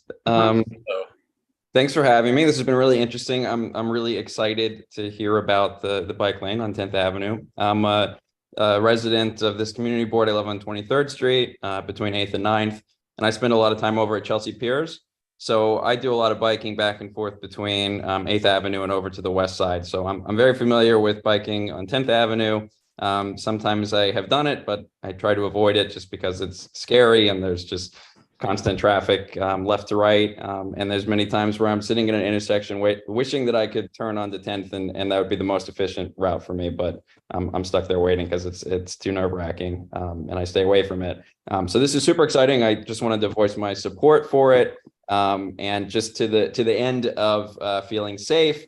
There's a big difference for me as a biker being on a bike lane that has some kind of visual protection. The flex posts or something like that definitely make me feel safer, and being separated from the traffic. I definitely would support something like that and encourage you guys to consider that as you're putting this together. I think it makes a big difference to me as a biker and my perception of safety, at least. And finally, I also wanted to point out the connections to the Greenway definitely leave a lot to be desired. I think every time I've ever gone from the east all the way over to the west side, especially those last couple blocks as I'm approaching the west side, there's always cars parked in the bike lane as it makes the connection to the Greenway. So I don't know what specifically could be done to improve that experience. I guess maybe more of the visual vertical markers between the bike lane and the traffic. But I think that those need to be looked at and improved as well. Thank you. Thank you, Justin.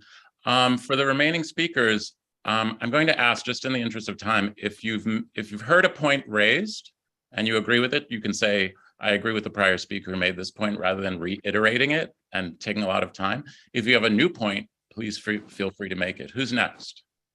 I believe it's David, and then Alex, and then Melody. David. Hey there. Thanks for letting me speak. I'll be very, very brief. I live on West 24th Street, and I just want to call attention to everyone that West 24th Street as a crosstown street is almost rivaled to 23rd Street.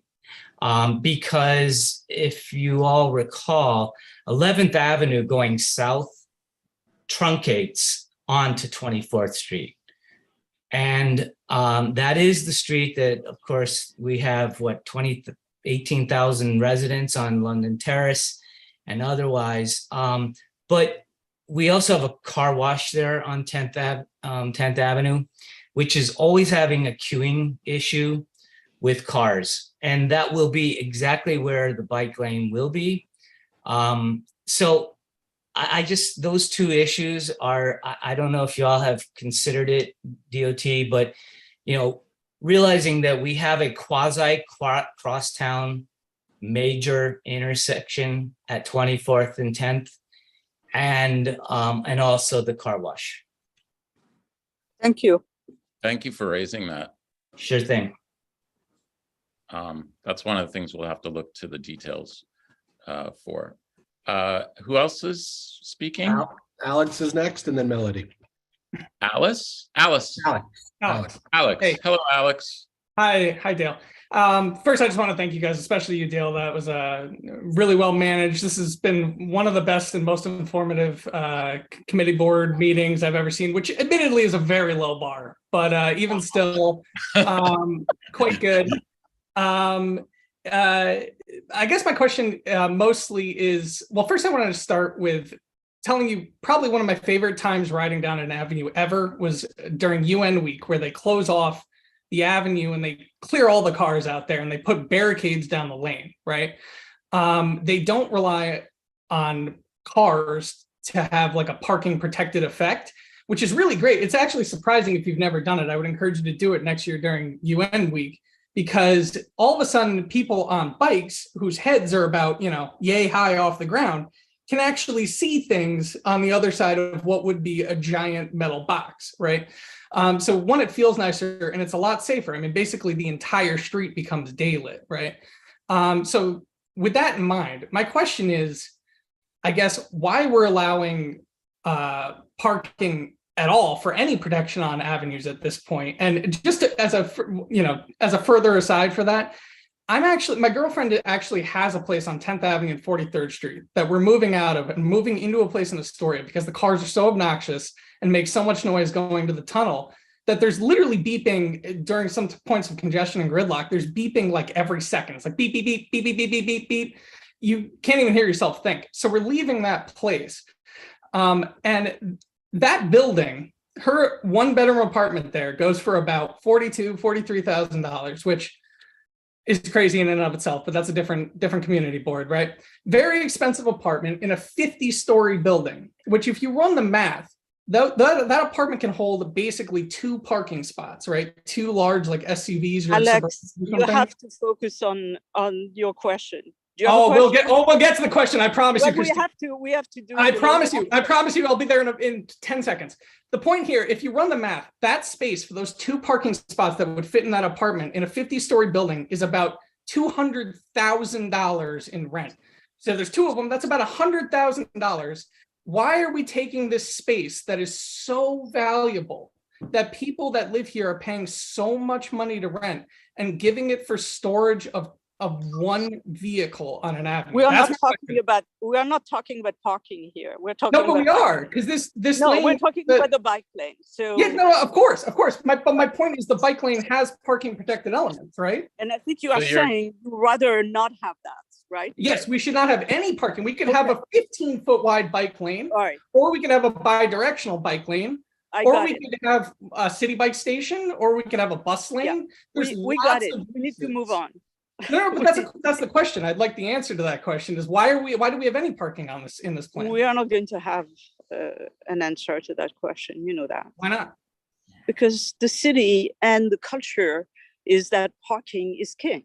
So we are not going to resolve that at the community board 4 discussing the bike lane. You know that, right? No, but we're presenting a plan for a bike lane that has an element, and I'm asking why that element is included if it doesn't make any sense. Patrick, I tried my best. All right. I mean, typically a lot of the, and not all of them, but a lot of the parking spaces that are along 10th Avenue, at least during the day, it's a truck loading or there's some other regulations. So there's a lot of on-street loading that happens on 10th Avenue. That's something we have to make room for. Overnight, that's if that space is utilized or not. Hopefully it would be so that there's protection for the bike lane. But that is we have to make allotments for basically truck loading to occur. Oh, no, truck loading obviously has to happen. I mean, truck loading very clearly is a function of the city. And that happens a lot better if personal vehicles aren't blocking the lane, forcing we're trucks. gonna get into the block by block nitty gritty of parking regs as this bike lane goes in, and we often advocate for very specific needs for the parking lane and regs for the parking lane that are suited to the specific environment, as opposed to just blanket, private vehicle parking. So we hear you on that, but yeah, we're not gonna have a revolutionary bike lane on 10th Avenue, but we're gonna do our best to tailor it to the neighborhood. Sure. I mean, while we have the DOT here, I thought we maybe could get some insight into, if that process is ever something that's going to be looked at, it because it's very clearly a suboptimal use of road space, right? I mean, we all agree that something we're going to be looking at along the entire corridor is the usage that's going on there. It's typically going to be favoring truck or transit or other things like that over private vehicle storage. But also there are currently no city bike stations that are on 11th Avenue. But now 10th Avenue, but with the addition of a protected bike lane there, it's something that we could definitely relocate one of the existing stations that are on the adjacent side streets to 10th Avenue to have a protected bike lane protected by a bike share station. That's something we could definitely do, but it's, I mean, it's we have 50 to get to the blocks. point We of like actually that. install. We like And that. there'll also be some, and as was brought up earlier, Next. there'll also be some sheds on the in some of the parks. Some Gregory to Locke move is on. waiting. He's next. Cool. Thanks, guys. Thanks. Thank you, Alan. Gregory, and then Melody, and then we'll And wrap. we agree with you. Hi, thank you, everybody. Patrick, you've mentioned a couple of times sort of a general pattern of the DOT making certain decisions. I think you said, generally speaking, you don't like flex posts right next to parking lanes. Generally speaking, you don't like two-way bike lanes in certain areas. Is that just based on institutional knowledge and, just patterns of behavior in the DOT? Or is there some sort of written policy about how bike lanes are designed in certain areas and depending on certain characteristics and environmental factors? And if so, is that available for review if there are sort of written policies like that to how bike lanes should be crafted and how they should be protected in certain areas? There are definitely written policies on how we're supposed to be doing these types of things. It's not necessarily something that we'll write individually. It'll be something that, typically like engineering standards, things like that, MUTCD standards. Those are the types of, written policies we try to follow. Regarding whether or not a two-way bike lane works, or if we having flex posts on the between parking and the bike lane, that's more of a sort of a case-by-case basis and an institutional knowledge kind of basis, just because is very as similar as the street may be in terms of it having 4 lanes or 2 lanes or being one way or two way. Every street, like the way it's used, is different. So a solution that works on one block of one avenue may not work 4 or 5, 10 blocks out. So that's typically, that's why I try to use the word typically often, because we will have rules that we then find exceptions for because it works in one particular case. So but for a two-way bike lane, it is not something we try to do on a one-way street, because we just found that that's something that the safety benefit is not the same as it would be if we had 2 adjacent one-way bike lanes on streets where they're going the same direction of traffic. Right. For flex posts, if we only have a 3-foot wide buffer, and if we're proposing an 8-foot wide lane with a 3-foot buffer between the parked vehicles and the bike lane, that might be a spot that's too narrow to put in flex posts. So it might be a thing where if we choose to try to narrow that bike lane down to 6 feet, we now have a wider clearance. But that's also the treatment that's on 8th Avenue is very, very new. So we want to look at that. We want to study it. It's, it just went in this season. And if we're finding that it's successful, that's something we might want to replicate elsewhere. But once again, we have to study that first and look at that first, and then it's something we could come back to other avenues to install, or it's something where we could apply that knowledge elsewhere. But I mean, it's a very iterative process of doing this type of work. So it's not necessarily a written policy. It's really just more looking at the corridor, studying the corridor, understanding what will work and what will not, based on the unique factors that are going to that particular corridor. And we have seen a fair amount of evolution in this process as well. So there's, feedback is informing the process as we move forward. And that does answer my question. Just a very quick follow-up with the flex post on 8th Avenue, looking at whether or not you think that's successful. How long does that kind of determination take? Is it 1 year, 2 years, a longer time? I mean, once again, it all depends. It's we typically try to go about a year, just so that way we get every different season, every time of the year, so that we, like, if there are certain uses that only happen during certain times of year, like school or like summertime, if something's a very popular destination during the summer, during the winter, or also just for crash reduction, not necessarily for flex posts between the bikes and the parked cars, but for intersection treatments. We need to go a full year to get the crash reduction data, so we understand how that functions and all the different times of the year, because sometimes there'll be a certain instance during the year where a street isn't being used isn't being used as much or in the same way as it would be at other times. So it all depends. But we try to be thorough with our analysis of any kind of treatment we put in. before we start applying it elsewhere. But it is something, as Dale noted, that is something we will definitely we do. Our designs evolve over time, and we do come back to places where we had installed something previously to either retrofit or change that design. Thank you. Thanks for the question, Gregory. And now for Melody. Hi, everybody. Thank you so much for letting me speak. And Patrick, thank you so much for your presentation. I'm really excited about having this bike lane. So questions on 9th Avenue, on Houston, on 23rd Street, cars park in the intersections, they just do. I'm really concerned about that, especially with the tunnel.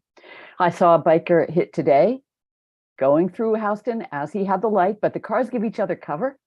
You know, they sit there and then one moves up and the next thing you know, somebody's hit. So I'm challenging the DOT to come up with some kind of solution to keep that from happening. We're not going to have enforcement. We have a mayor who's a cop. It's not going to happen. So I would support your supporting Lincoln Wrestler's bill. That's the only thing I can think of as citizen enforcement. So I echo that.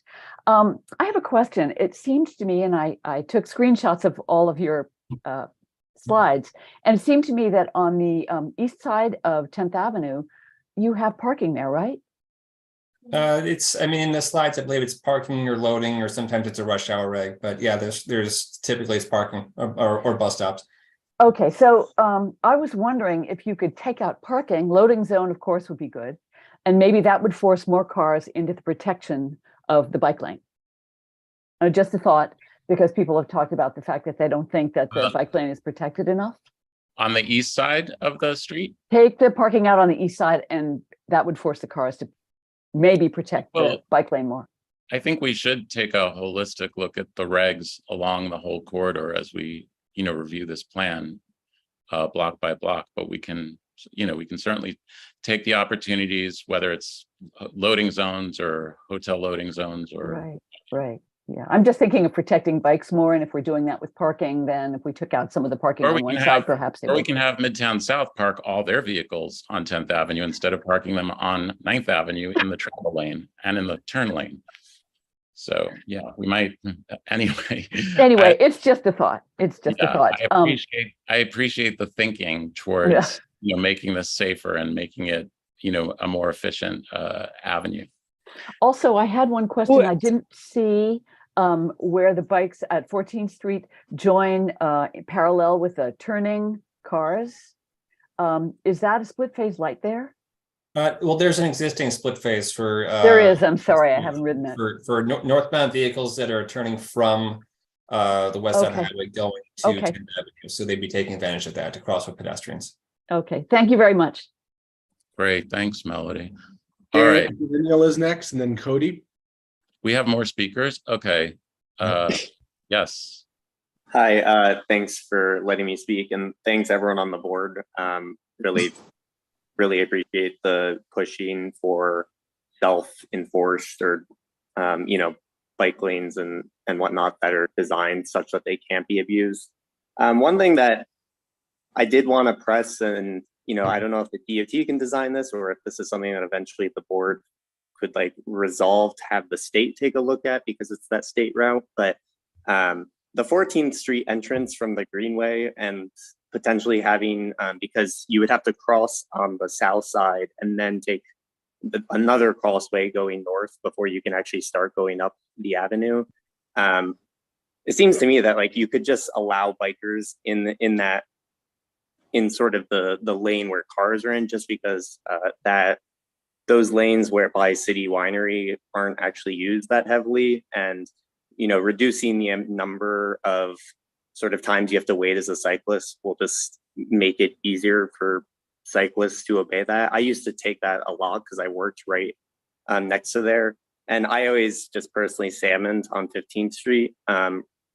And I think I probably would still do that if the alternative was going one street further south and then having to wait for 2 lights. So I would push, if there's anything you can do to get it so you don't have to go south, wait at the crosswalk, and in fact, maybe we could add a crosswalk, a pedestrian crossway, that joins that park on the north side. Thanks. Thanks. Yeah, there's that challenge of dealing with the state on that issue. But yes, and I know our friends in meatpacking are working on a more comprehensive plan. Elizabeth, is Elizabeth with us? Sorry, Cody. It's Cody is with us. Oh, Cody. Okay. And is this our last speaker, Jesse? I would like to. Katie was the last one who had her hand up, who's here, and I think we need to, at this point. Okay. So Cody and then call it. Cody and then Katie, and then we'll be, yes, Cody, welcome. Hi, hello, welcome. Thank you for having me. This is great.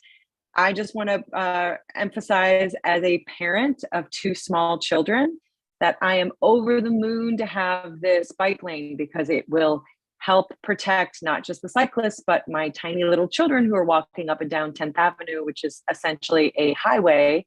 Anything that slows down those trucks, anything that makes a little bit more of a safe separation is wonderful. We do a lot of classes and camps in Chelsea Piers, and a lot of people in my neighborhood do. I'm on 54th Street. So, you know, it's kind of this barrier. The buses are really slow. So a lot of us are investing in cargo bikes or having our kids bike with us. And just to have those 2 things connect is going to be so wonderful. It's just going to really transform the neighborhood, and just super excited. Again, I just want to reiterate how much I think it's important to have some sort of separation. Any vertical boundaries would be great. But just want to emphasize again that most parents don't take Ubers everywhere. Most parents walk with their children. Most parents take the subway with their children. Most parents bike with their children. We do. We live here, and we're apparently the silent minority, but we're here, and we want our streets safer for our kids, because we can't afford to take Ubers everywhere. So thank you for doing this. I appreciate it. Thanks. And I think the enhanced width on this one will be good with the cargo bikes.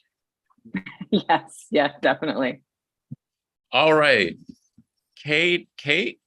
I'll be quick. I had to step away for 15 minutes earlier while my daughter was sick. So if I missed this, please just tell me and I'll stop. Was there, or has there been, or will there be a study on how this has affected people with disabilities and accessibility and our safety in particular on the islands? I'm a member of a number of people with disability groups, and it's an ongoing issue. We don't feel safe on the islands. One of my disabilities is I have neuropathy in my feet and I rock. And I just want to know, is the city thinking about that, taking it into consideration, maybe putting handlebars in for us on the islands? There's a lot of concerns, and I think you should really talk to our community, because there are real, they're scared. A lot of us are scared, especially some older ones. I wish I was a parent who can bike. I can't bike because of my physical disabilities. I have to take the M11 everywhere. Stairs are hard for me too, because of I have 2 fake knees. And I know I take the M11 up and drop my daughter for school and take it down. And my southbound ride along 9th Avenue has become significantly slower since the bike lane came in. I'd hate to. I can't afford Uber. I can't ride bikes. My body's not able. And I can't walk long distances. So I think you need to look at the perspective of disabled people a little bit more in all of this, and also someone who's had a lot of emergency medical situations. When I see that 10th Avenue is going to go down to 4 lanes from 42nd to 59th, that terrifies me, because I've been transported from Manhattan Plaza on 42nd to Mount Sinai West on 59th a number of times via ambulance, and it's slow as it is. And to think that might even be purposely slowed down more is terrifying. And I just think those medical and health concerns and disability concerns need to be addressed and looked into. Hi, Katie, it's Colleen from DOT, and you raised just an excellent point. And we are working with the disability group on all of our projects that we implement citywide. So we share with them a detailed plan, and we work closely with them to make sure that the changes do not affect all users of the roadway, just so you know. I'm just curious, so I can see what they have. Office of People with I will give you, Jesse can give you I'll put my email contact in the chat, and I will give you a name so you know who we're working with, okay? Wonderful. There's no chat, but there's no chat, but Jesse can give you my contact info, Kate. Yeah. Thank you. Yeah. You're welcome. Thank you for raising that. I'm curious about, anyway, Yeah, about like what would make a pedestrian refuge more disability friendly, if we could look into that. All right, so I'm going to do a quick summary of a resolution that we're going to work on. Generally, we support the implementation of the 10th Avenue bike lane. We are definitely going to request more detailed plans. We definitely are encouraged to hear about the pedestrian refuges, or concrete pedestrian refuges where they're planned, and we are going to advocate for several more. We have our concerns about the phasing and the completion, and we will perhaps suggest that this is broken up into smaller phases, which can be completed more thoroughly. We have, there have been a number of specific areas of conflict raised along the corridor, which we will itemize: 24th Street Car Wash, Avenue Schools, the curb extensions. We'll ask DOT to coordinate with the meatpacking districts planning, the crosstown connections, the connections to the Greenway, looking at all possible vertical barrier solutions, looking at signal timing and split phases wherever possible. And obviously the parking regs as they come up. We're going to encourage the tree pits wherever possible. And I don't know if I missed anything, but I have, did I miss anything that you can think of, Christine? No, I think there are some issues about parking, and we'll raise those as well. I mean, I think we'll look at the tape, the video, and make sure that everything is mentioned. I have, I mean, I'm very excited about the bike lane coming up, but I am not there as far as supporting it yet, because I think we've heard a lot of, oh, we have this plan, we have that plan, we don't have the details, we don't, and what I've heard here is everybody wants a vertical separation. And I don't know whether we should get a bike lane which doesn't have a vertical separation in this day and age. And then I don't know that we should get a bike lane which doesn't have physical concrete refuge, even if it's not the first year, but at least a plan to install them.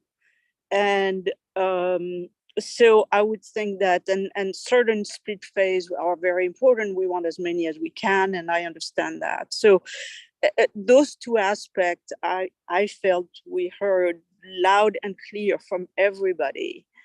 And I would want to say that we don't have enough details, and we really want those two things in order to support it. I mean, what are we supporting? A concept of a lane or a specific design? And at this stage, I'd like to support a specific design. I mean, we have been in the trenches for a long time, and we know what works and what doesn't work. And what's the point of saying, okay, we get a lane and then it's all parking protected, and then it doesn't work, like we are on 11th Avenue? And how many more meetings are we going to need to have in order to get the right solution?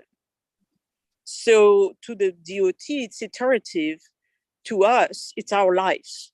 We can't be spending our lives going back and back and back and back and asking for the things that we know work. We don't have the time, for you, it's a job. Fine. For us, it's not a job. It's our lives. We know what works. Let's do what works.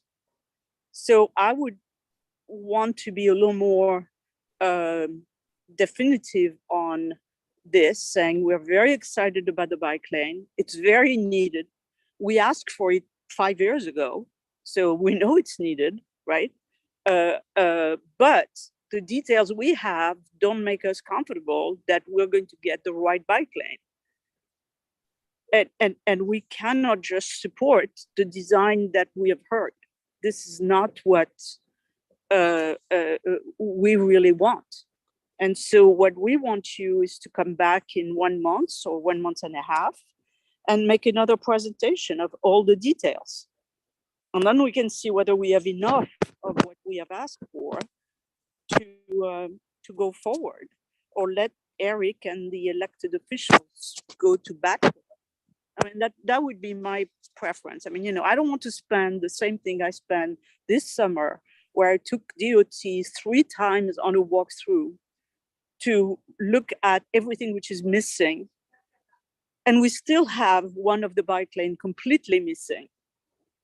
What kind of life is that? You know, it's not right.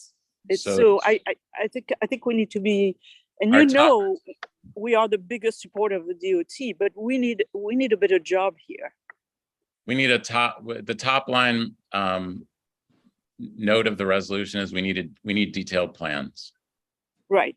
And we need detailed plans with specifically, and we do want vertical protection, and we do want concrete island at a minimum.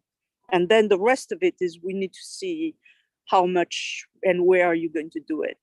But those 2 elements, I think, are really fundamental to our to going forward.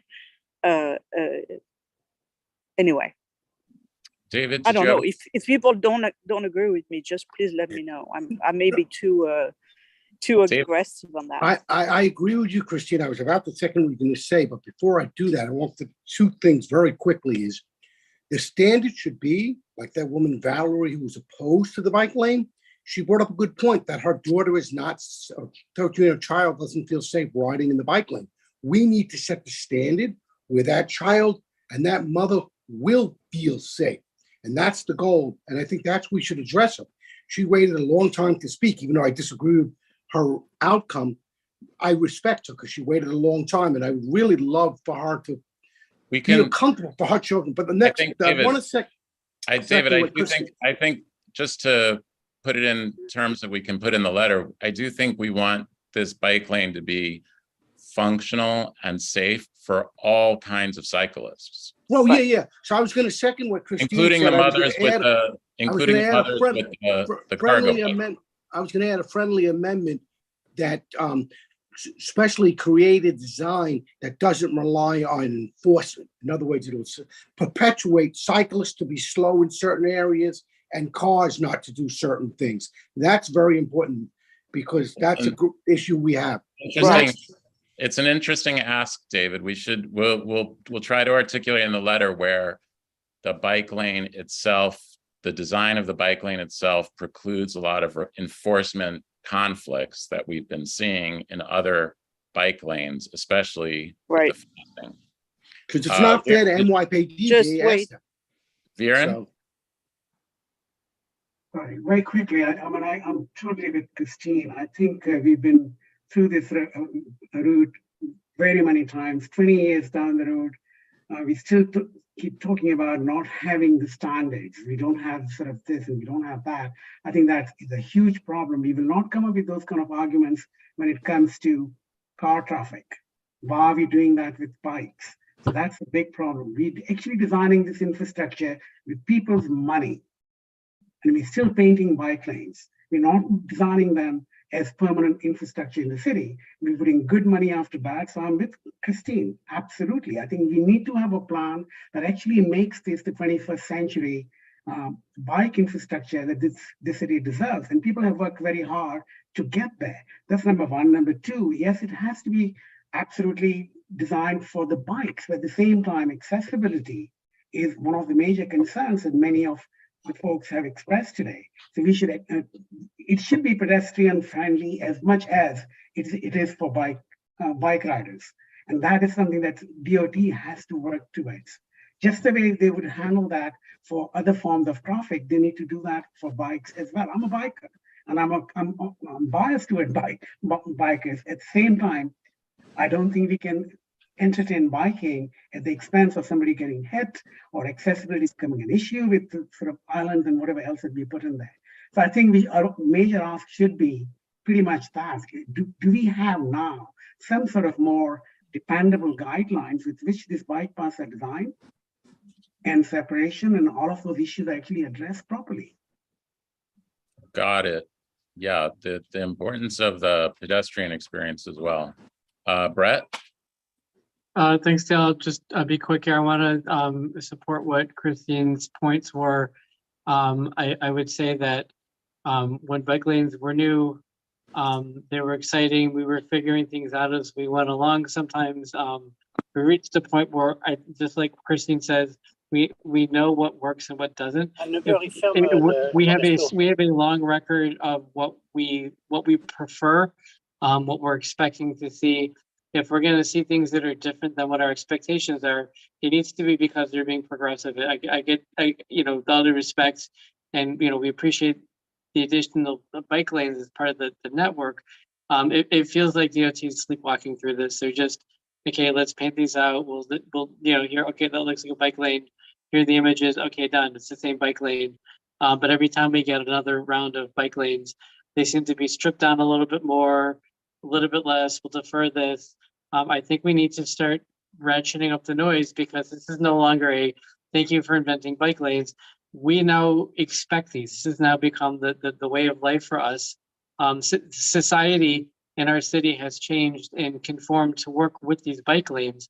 So our baseline has shifted to something that's more expecting more. So I think, I totally agree with Christine. It's no longer thank you so much for whatever bike lane you're going to give us. It's now we expect this. This is part of our streetscape, and we need better. Thank you. And especially, and just to reiterate your point, Brett, especially because it's 10th Avenue and it's like high volume traffic and extra wide, and there are opportunities and needs and urgent needs because it's the avenue that we're looking at. Charlie. Just want to say I agree with Christine's points and Brett's points and the others. My only concern would be letting the perfect be the enemy of the good, and 2 years go by and we don't have a bike lane. So I think we badly need the bike lane. And if we can, in this letter, say to DOT, we have all these concerns, and I agree with all Christine's concerns. But as Christine said, like, come back next month, maybe 2 months. I don't want another warm season to go by and then it's too cold for a bike lane a year from now. So that would be my only hesitation. So thank you, Charlie. So Patrick, to those issues, I know you want to start this in the spring. Do we have the opportunity to review detailed plans between say by January?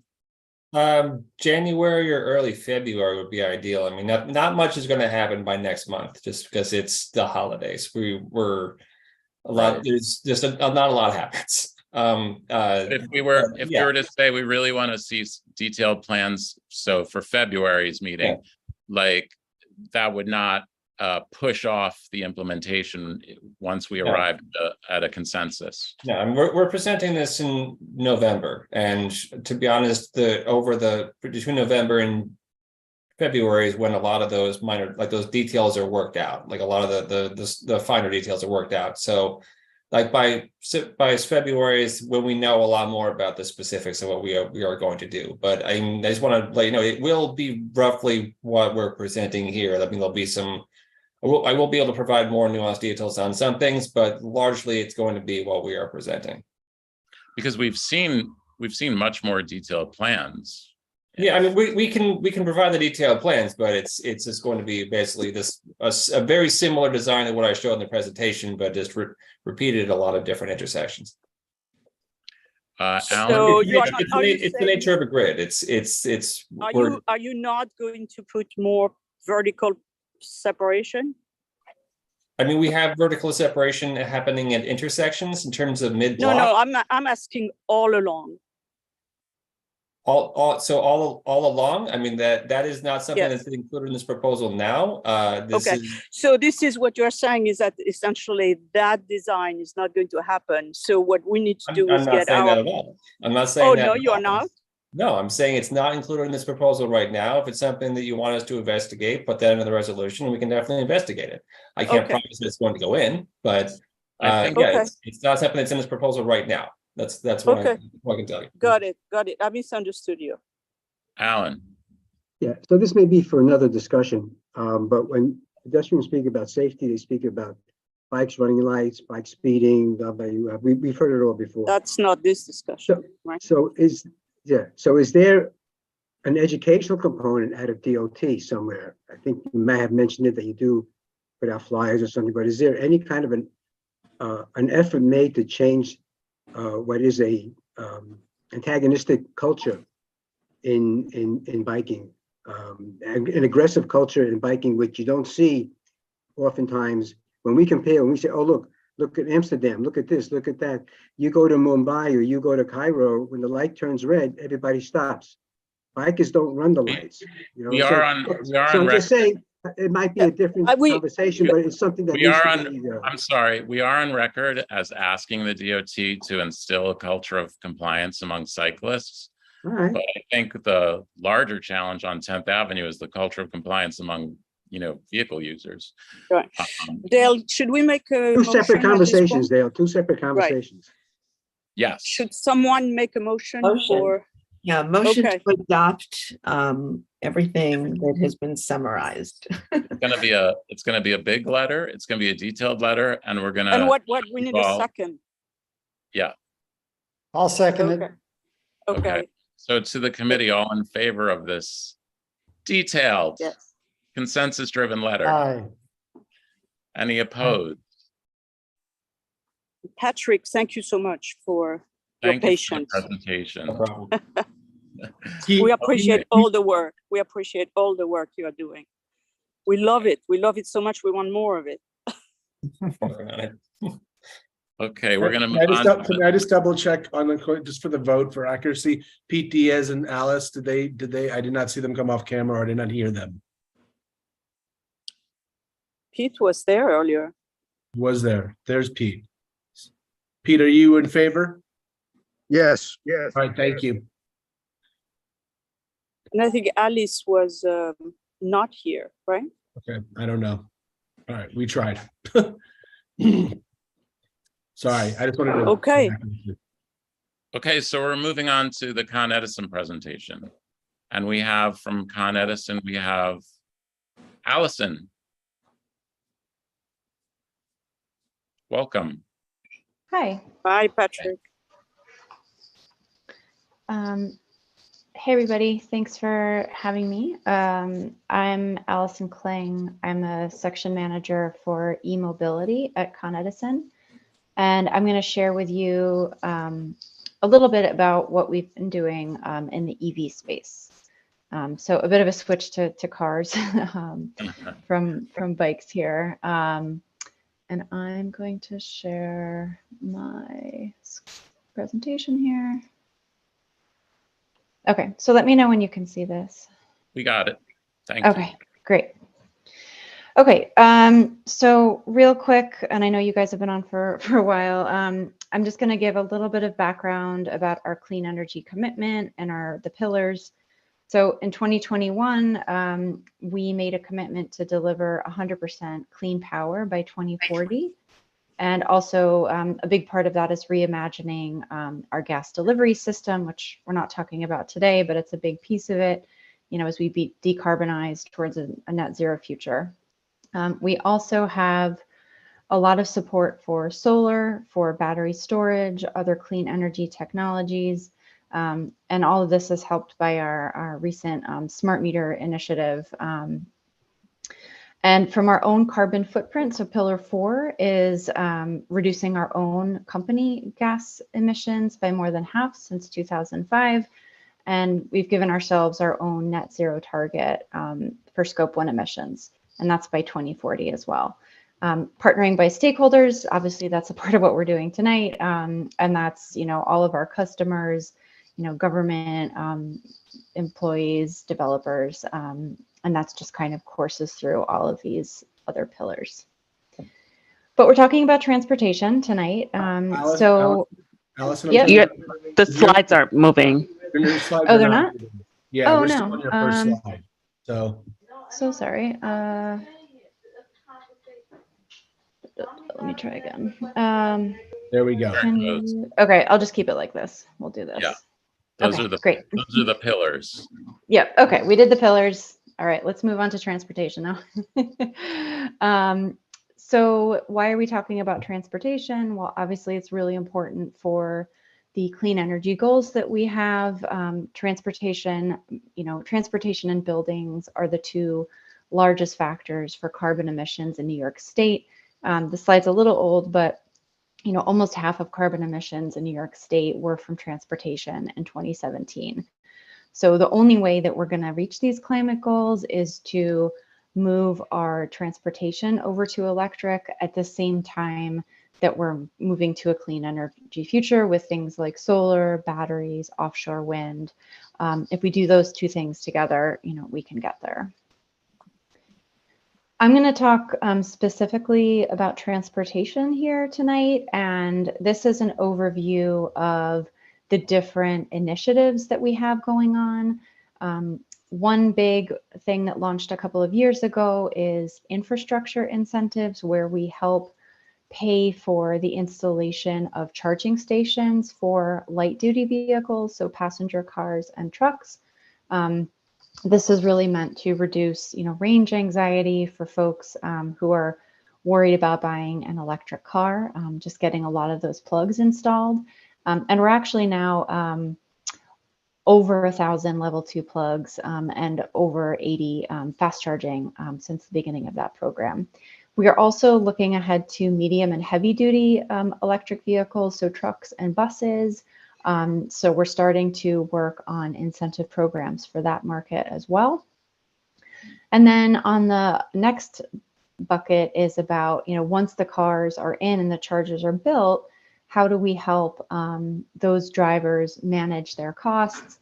How do we have them charge at times which is more beneficial to the grid and puts less strain?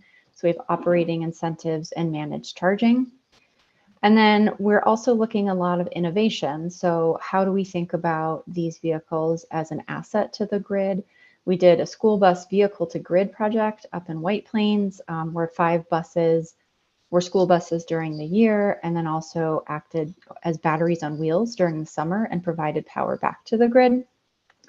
And then we've done, actually just completed our 100th curbside demonstration of charging in New York City streets.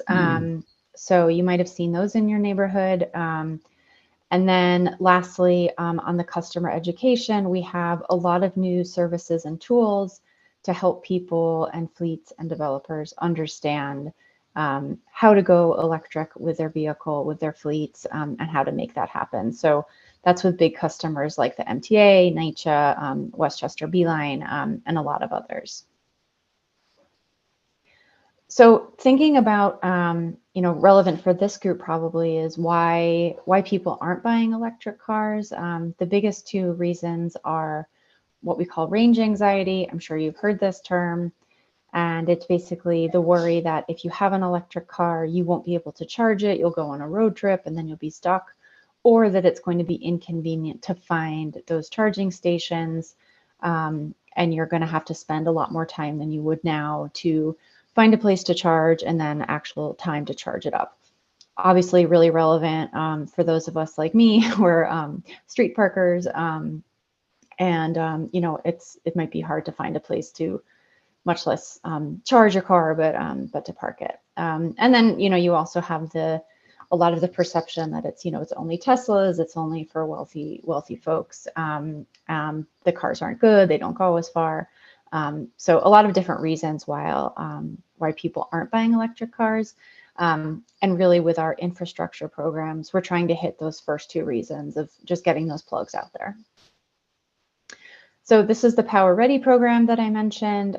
This is over $2 million in funding for the capital work that's needed to bring power to charging stations. So it's a program that we're really excited about. It launched a couple years ago, and we've had an immense uptake, and we're almost to 2,000 level 2 plugs actually installed in our territory. The way this program works is that we help pay for both the utility side work and the customer side work. So if people have to do conduit or trenching, put a new upgrade to their electric panel, we've done a lot of these in multifamily apartment buildings if they have garages. And in that case, it's, you know, any of the conduit or wiring that they have to do to the stations. And we basically go all the way up to the charger itself. That's not eligible for incentives, but it is a big use case that we've seen. Just trying to think what's relevant for this group here, for both public charging and for multifamily parking. In addition to the light duty, I mentioned before that we have a Make Ready pilot program for heavy duty trucks. So this is really important for local air quality. Obviously, there's a lot of kind of local emissions from trucks and buses, noise pollution.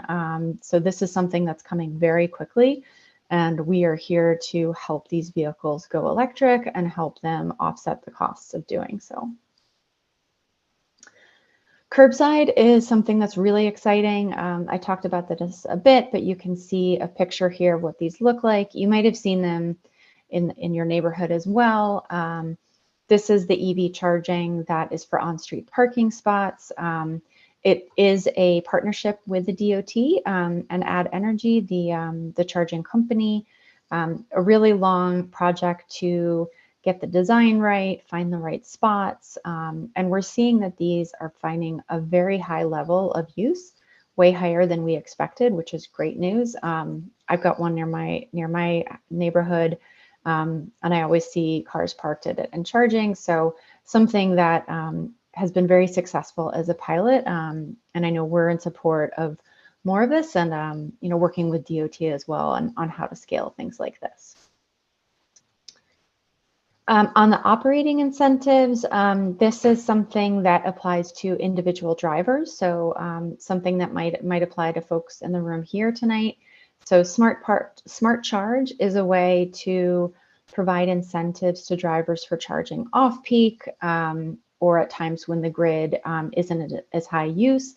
So a lot of detail here, but the real upshot is that it's a really nice way to earn a quick incentive if you're just charging at off-peak times in our territory. This, the fleet advisory services is something that we're doing to help the large fleets transition from fossil fuels to electric. You know, that's a big change for them. Now they have to own infrastructure, manage charging operations. It's a whole new skill set, can be pretty complicated, in particular in a dense urban environment like New York City, where the sites are very small. They're trying to figure out a whole new operational model. So we offer fleet assessment services that help them look at the work they might need to do to bring power to their site, and also to help them with the rate analysis of what this new electric fuel is going to cost them as they transition from, you know, diesel or natural gas to electric. So this is a screenshot from our EV charging calculator that fleet owners can use to kind of estimate the different rates that they might be eligible for and what that will look like compared to the fossil fuels that they now use in their cars. And lastly, so just kind of a call to action, we have lots of resources like PlugShare, and the New York State has locations for charging stations, and we have a lot of folks ready to talk to people who want chargers in their building or interested in charging. We're here to support, and just really happy to talk to you about this. It's really exciting for us. So I kind of breezed through this because I know you've been on for a while, but really just wanted to share what we're doing and give you guys an opportunity to ask questions and know who to talk to if you have questions further down the road. Great, thank you, Allison. Do you have specific locations in our district? And I should have had this ready. I will follow up with you. I will get you the addresses of any of the curbside chargers that are in the district. I don't have it off the top of my head though.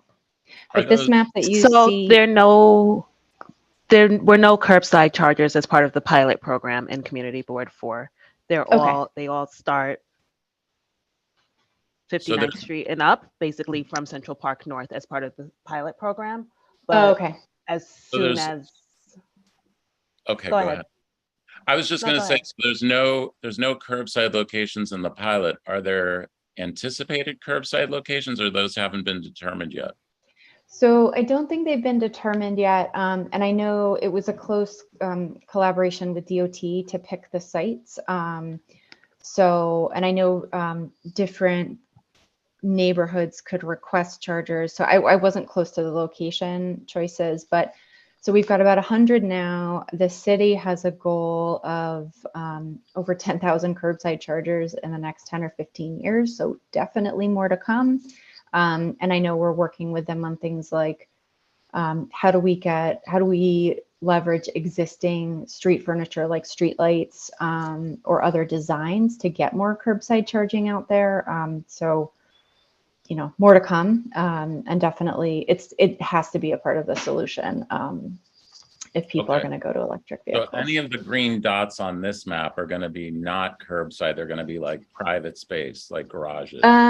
So this, and I will follow up with you guys to get you the link. So all of these are charging stations, and the maps should show if they're public or private. I know in our program, we give a higher incentive to the public charging stations. Obviously, that's more helpful. You know, if you can just go and get access to it as an EV driver, that's more convenient. But all the maps should show you if they're public or not. And I can follow up with you guys and make sure you get all the links. Okay. Christine. Are you with us? Yes, Okay. I was muted. Very, very interesting, and so sorry that you had to wait such a long time. So I have a question. At a point of time, you said you are also funding level 3 station, right? Fast charging? Yep. Which one are those? So fast charging, so level 2, and great question, I should have had this more up front. Level 2 are the smaller chargers, and those are really for cars that are going to be parked for 4, 5, 6 hours. So that's something that you'll see like at a workplace, in an apartment building. The fast charging plugs are the ones like the Tesla fast chargers. If you ever drive kind of north on 95, you'll see them at some of the rest stops now. They're the bigger kind of heavier duty chargers that can charge in like half an hour, get you to a full charge on an empty battery. So is this what is called commonly level 3, or what? Yes, level 3. Yep, that's different. you got it. Yep, level 3, same thing. Right. So it seems that level 3 is very much typical, like, you know, would be the old gas station, right? You go there and pretty much you charge and you go away. And so isn't there more incentive to go to those stations? Because it seems that it would be really replicating the system we have today. Yep. Yeah, it's a really good question. And we've actually learned a lot about this in the last couple of years. And we do see that particularly in the city as compared to upstate, we have a much bigger need for DCFC for things like rideshare cars. You know, if you just have your car and you're just driving around once in a while or doing errands, and you can park for a few hours at a level 2, you're probably fine. But if you have been driving, you know, all day for your job, or you're on a road trip, or you need to top up quickly, you really do need that fast charging available. Like, I try to think of it as that's the gas station experience, where the level 2 is almost like, oh, you have an outlet to charge your phone. Your garage, right? And exactly. And so, very are you different. for the level 3? Are you working with city planning to try to change? You know, city planning gives the permits for the special permits for the parking, and is it something that we could push and encourage, that the city planning reserve X space in the parking lot for level 3, which would become essentially public, right? They would be private, but they would be public. It would be essentially that. I mean, because otherwise, where do you find the location for those? Yeah, and it is It is tricky. I do know it's a good, like, what are the levers you can push, right? I know Right. there is legislation, and I'm a little out of my lane here, but I know there's a requirement for new parking lots to have kind of what they call future proofing for But this is level 2. two. But But this you're is talking level two. level 3. What Yeah. what we want to do, what we have yeah. heard from other people in, and you'll hear that at the environmental meeting next month, is people are desperate to find places where they don't have to pay the parking lot, the parking fee, and they just have to go like you would go on a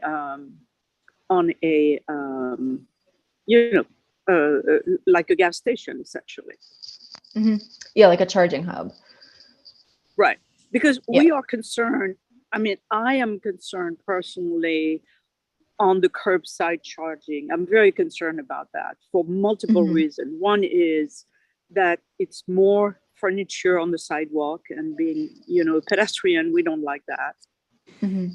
It's usage of the public space for something which is a private transaction, right?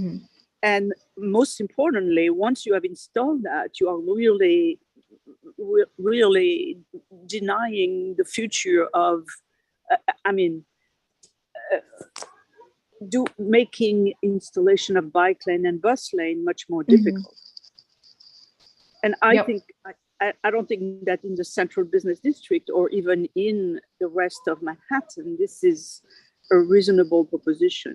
I think it's really taxing the future of our transportation and reserving it for the cars instead of the other medium. Yeah, no, it's a good point. And I think part of that was in line with like congestion pricing and why the central business district wasn't where the original curbsides went. Right. I will say also, and I did like the comments at the end of your bike discussion about like it's about mobility, right? It's not about cars or bikes or pedestrians. It's about getting. So there are other things that we're seeing come through, like e-bikes and electrifying more things like that. So I think that's also just personally, I try to keep that in mind. Yeah. As to your planning question, I don't know specifically. I know there's been some discussion about zoning and things like that to make sure there aren't barriers to electrification and charging hubs. But it's a good point. This should all be done holistically, right? So my takeaway is that I don't think we should do plugs on the curb, at the curb. I think this is continuing to perpetuate, free parking. And we have a lot of people, as you heard, in our neighborhood, which are not happy about free parking.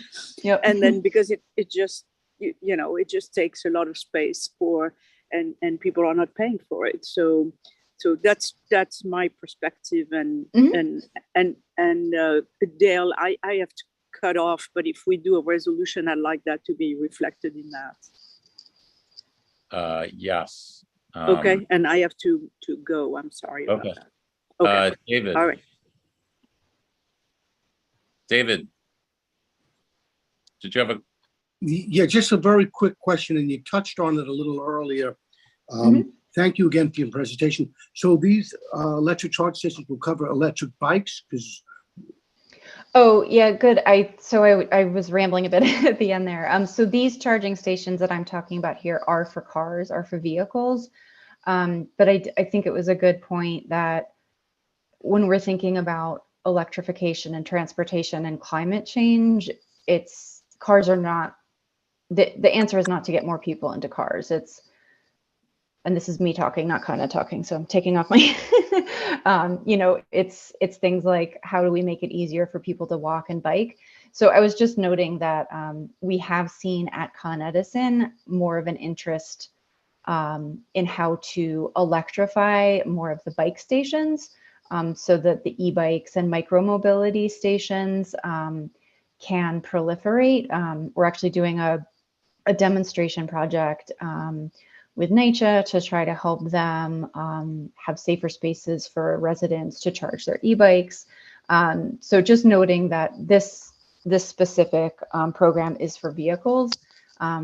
But it's really, we're trying to look at everything from, e-bikes all the way up to, transit buses and sanitation trucks and things like Right, that. because we have 'cause it's this all- really yeah. similar issue with the post office. They want to do an e-fleet, but the e-flight, the problem is the e-vehicles, they still create congestion. So, I mean, I would hope that you would hasten your thing, and it would be a sweetener to this community board if you were to maybe include electric bikes, somehow get a hybrid of where they can charge a vehicle or a bike. I don't see what the issue is. I'm not an engineer.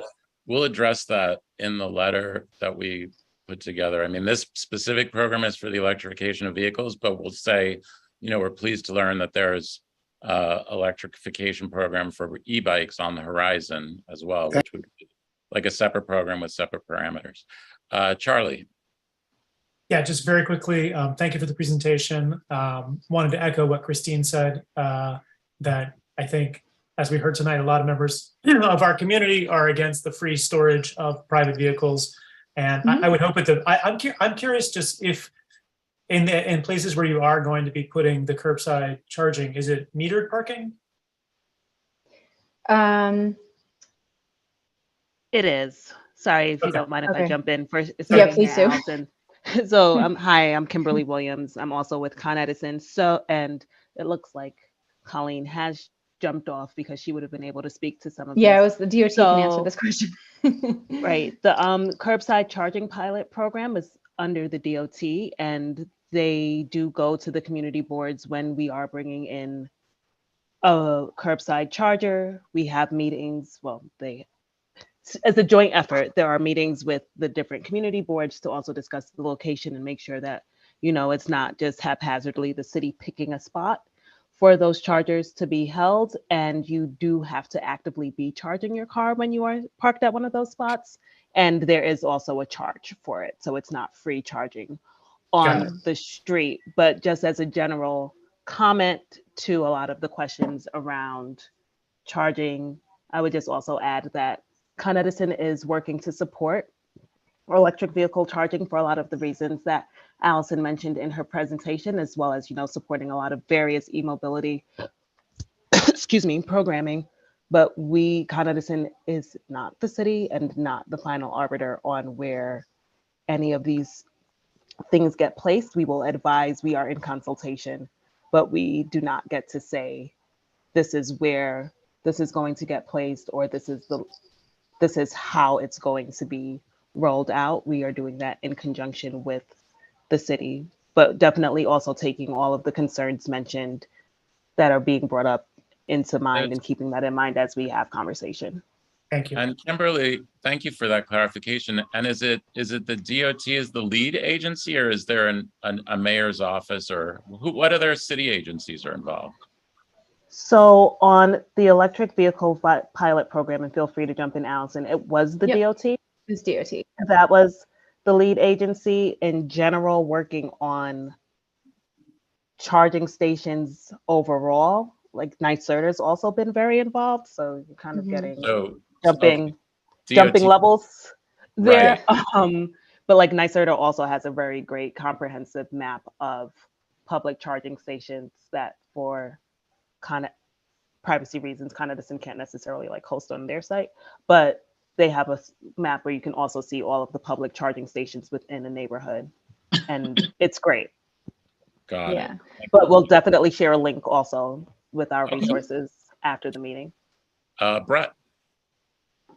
Okay, yeah, thanks. And thank you so much for your patience sticking that to this part of the meeting.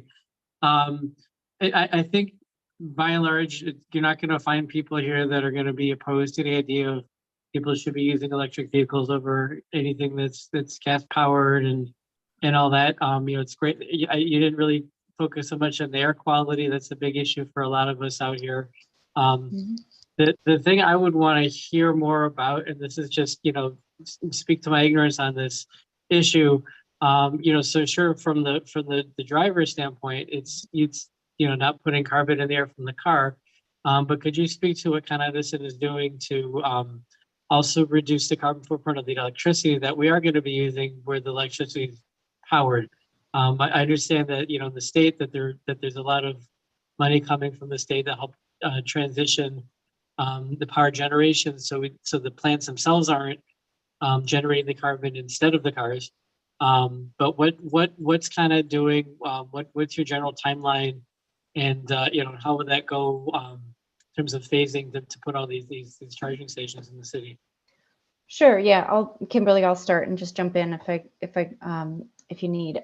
So I'll just start by distinguishing like Con Ed's role in the electric system. So we deliver power, but we do not generate it, nor do we own generation stations. So our role in that is maybe twofold. So it's about helping to interconnect things like solar and batteries kind of distributed around the city. So anyone who's putting solar in their house or on the roof of a warehouse, and batteries to help us kind of smooth out that intermittent power. That's been a key focus of ours of how to clean the grid. I'll also talk, energy efficiency. So like reducing the need for power at large buildings, lighting retrofits, all of that are things kind of directly under our control. A big piece lately has been offshore wind. So bringing on, in future, a lot of generation like that's clean. And our role there, again, is really making sure that there's a place for that to connect and feed our grid. So those are kind of how we're trying to bring on the clean generation. Kimberly, I'm sure I'm missing something, but please add in there. Yeah, I think you hit a lot of the major points. So this is definitely part of it. And I don't know if you can hit on your pillar slide.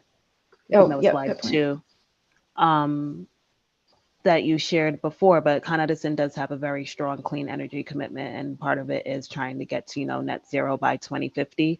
We are working to comply with both the city and the state's climate goals, and within that, that's shifting to renewable energy, looking to see how we can help customers use renewable energy, and that people tend to think that that's something that's more Westchester focused, but we do have a strong commitment to that in the city as well, and working very hard to reduce our carbon footprint, both as a company as well as by the way that we support the grid across the city.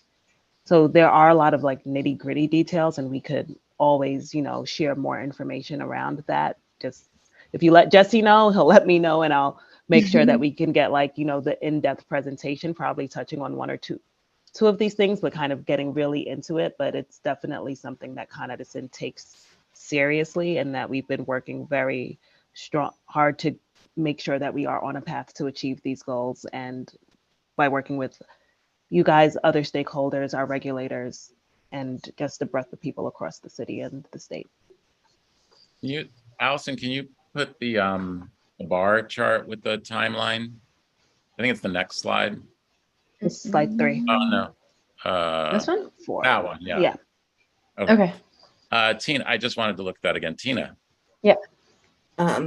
Yeah, picking up on what Dale just mentioned and Brett, I mean, going back to what you said initially, the truth is that there's a lot of range anxiety amongst car owning families or people, whatever, which is sort of sad because the needle really hasn't moved since I started to look at the availability of level 3 charging stations. And even this morning, I went on the website to try and find, okay, how difficult is it to get charged? Your map looked a lot greener than the map that I saw this morning. And that might be because of places like in my building where there are charging stations, there's no access to them. So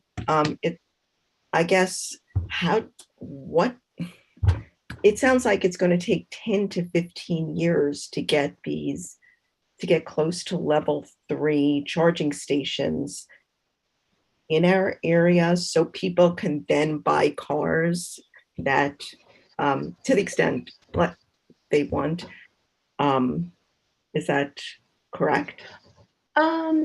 It's a little further out than I would say, and I think it depends on the way you use your car. I think for most folks, if you have just your private vehicle and you're parking it, for most of the time, level 2 is fine, probably for 80-90% of your needs, because you're not, you're just driving, 20-30 miles a day at best. What can get people stuck totally fairly is, if I want to go on a road trip, and there is actually pretty significant movement on that, with some funding that's come out to kind of look at charging corridors across the whole country. Okay, can I just interrupt for 1 second? Because the Yeah, people please. I'm speaking to really are not the people who are driving others across town. They really aren't. Okay. The people that I'm more speaking to would love to give up their cars completely, but there's no way to get to certain distances in an efficient way. So it would require more of the level 3. Got it. So at a rest stop or something, if you're driving distances. Yes. Okay. Yeah, I definitely, I agree. It's probably not as fast, I think. And also it's a little tougher for us. Our service area is so dense, that it's, we don't have a lot of those rest stops and things. I will say there's been a lot of movement recently to get a lot of those rest stops, get DC fast chargers in, so that you can have that gas station experience, and it can take a year or two to get those projects completed and finished, probably not as fast as any of us would like. But I do think there's going to be a step change in the next 3 to 5 years of how often you see those. I'm hoping that, combined with the pretty significant shift in like the makes and the models that are available, that we're seeing coming out from the manufacturers that are getting, upwards of 300 plus range on a lot of the cars, that it'll start to move the needle. But yeah, definitely share your frustration that it's, not as fast as we like. But, we've had and Con Ed over, we're almost to 90 DC FC plugs put in the last really year and a half, which is, immensely more than we had before. So I'm hoping that scale just keeps growing fast, but we can always do more. Right. So, but you're saying at the minimum 3 to 5 years. I mean, that's my gut. That's not like a scientific, but I think it is. I don't think it's 15 years out or 10. I think it's faster. Thanks, Tina. I don't see any more questions from the committee. Do we have any questions from the public? Jesse? No. Oh, we do have one, sorry. Okay, is that Eleanor? Yes, it is. Eleanor, hello. Are you back to speak on this topic? I'm bringing her over now.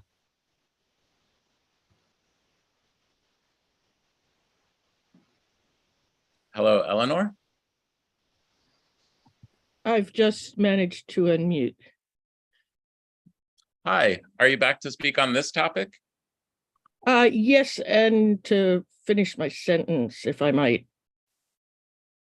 Previously. Are you here to speak on this topic? Because Yes. we've moved on from the bike lanes. Yes, I'm all for moving from fossil fuels to electric, but I hope that you will try to make individual cars obsolete by getting mass transit better, and maybe jitneys to supplement mass transit.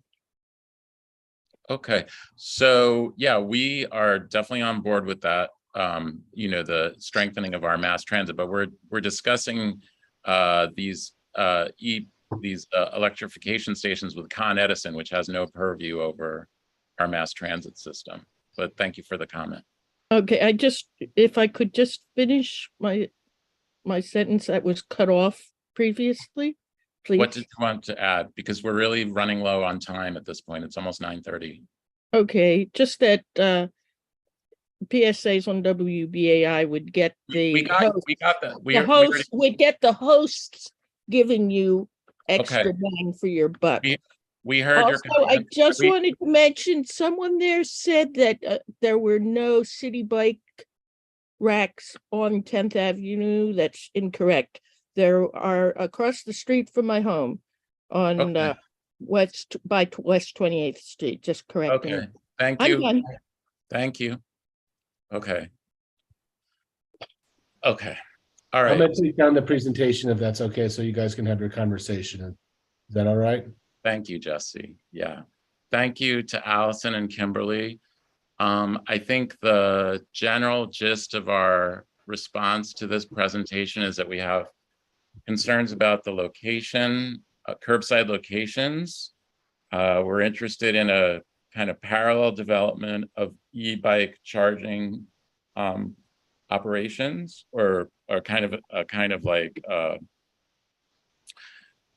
the same kind of like development, encouraging development of e-bike charging stations. And yeah, are there any other points from the committee that we want to put in this letter to kind of thanking them for their presentation and expressing our concerns? And we obviously would like to have input on any curbside locations in our district, which has some very serious challenges for pedestrians along the sidewalks in certain areas. Well, just to add that to that, just to the effect of that, there's a big difference between the level 2, level 3. Oh yeah, absolutely, absolutely. We want to encourage level 3 installations for this specific district. Yeah. Are there any other things I can add to fill out this letter?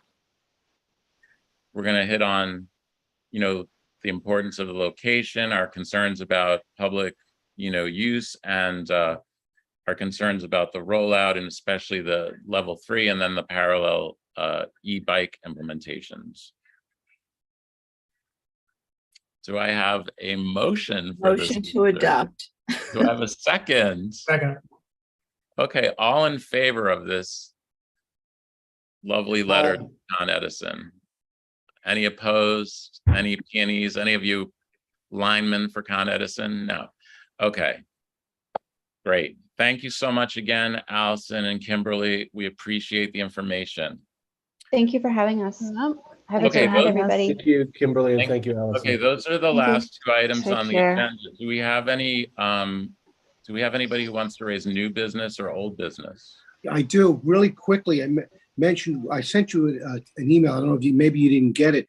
The unpaved roads on 9th Avenue between 31st and 30th. It's gotten so bad, I can't ride my bike there. I got to ride into traffic on 7th Avenue from 34th to. I did get, I didn't respond, but we are trying to do some follow-up on that, David. Okay, thank you. Yeah. Appreciate it. Sean is in the attendees who has a hand up. I'm bringing him over now. Thanks.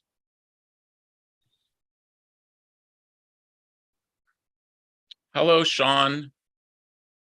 Hey there. First off, exceptional meeting tonight. Made me proud to work in and be a resident of CB4. Well done, everyone.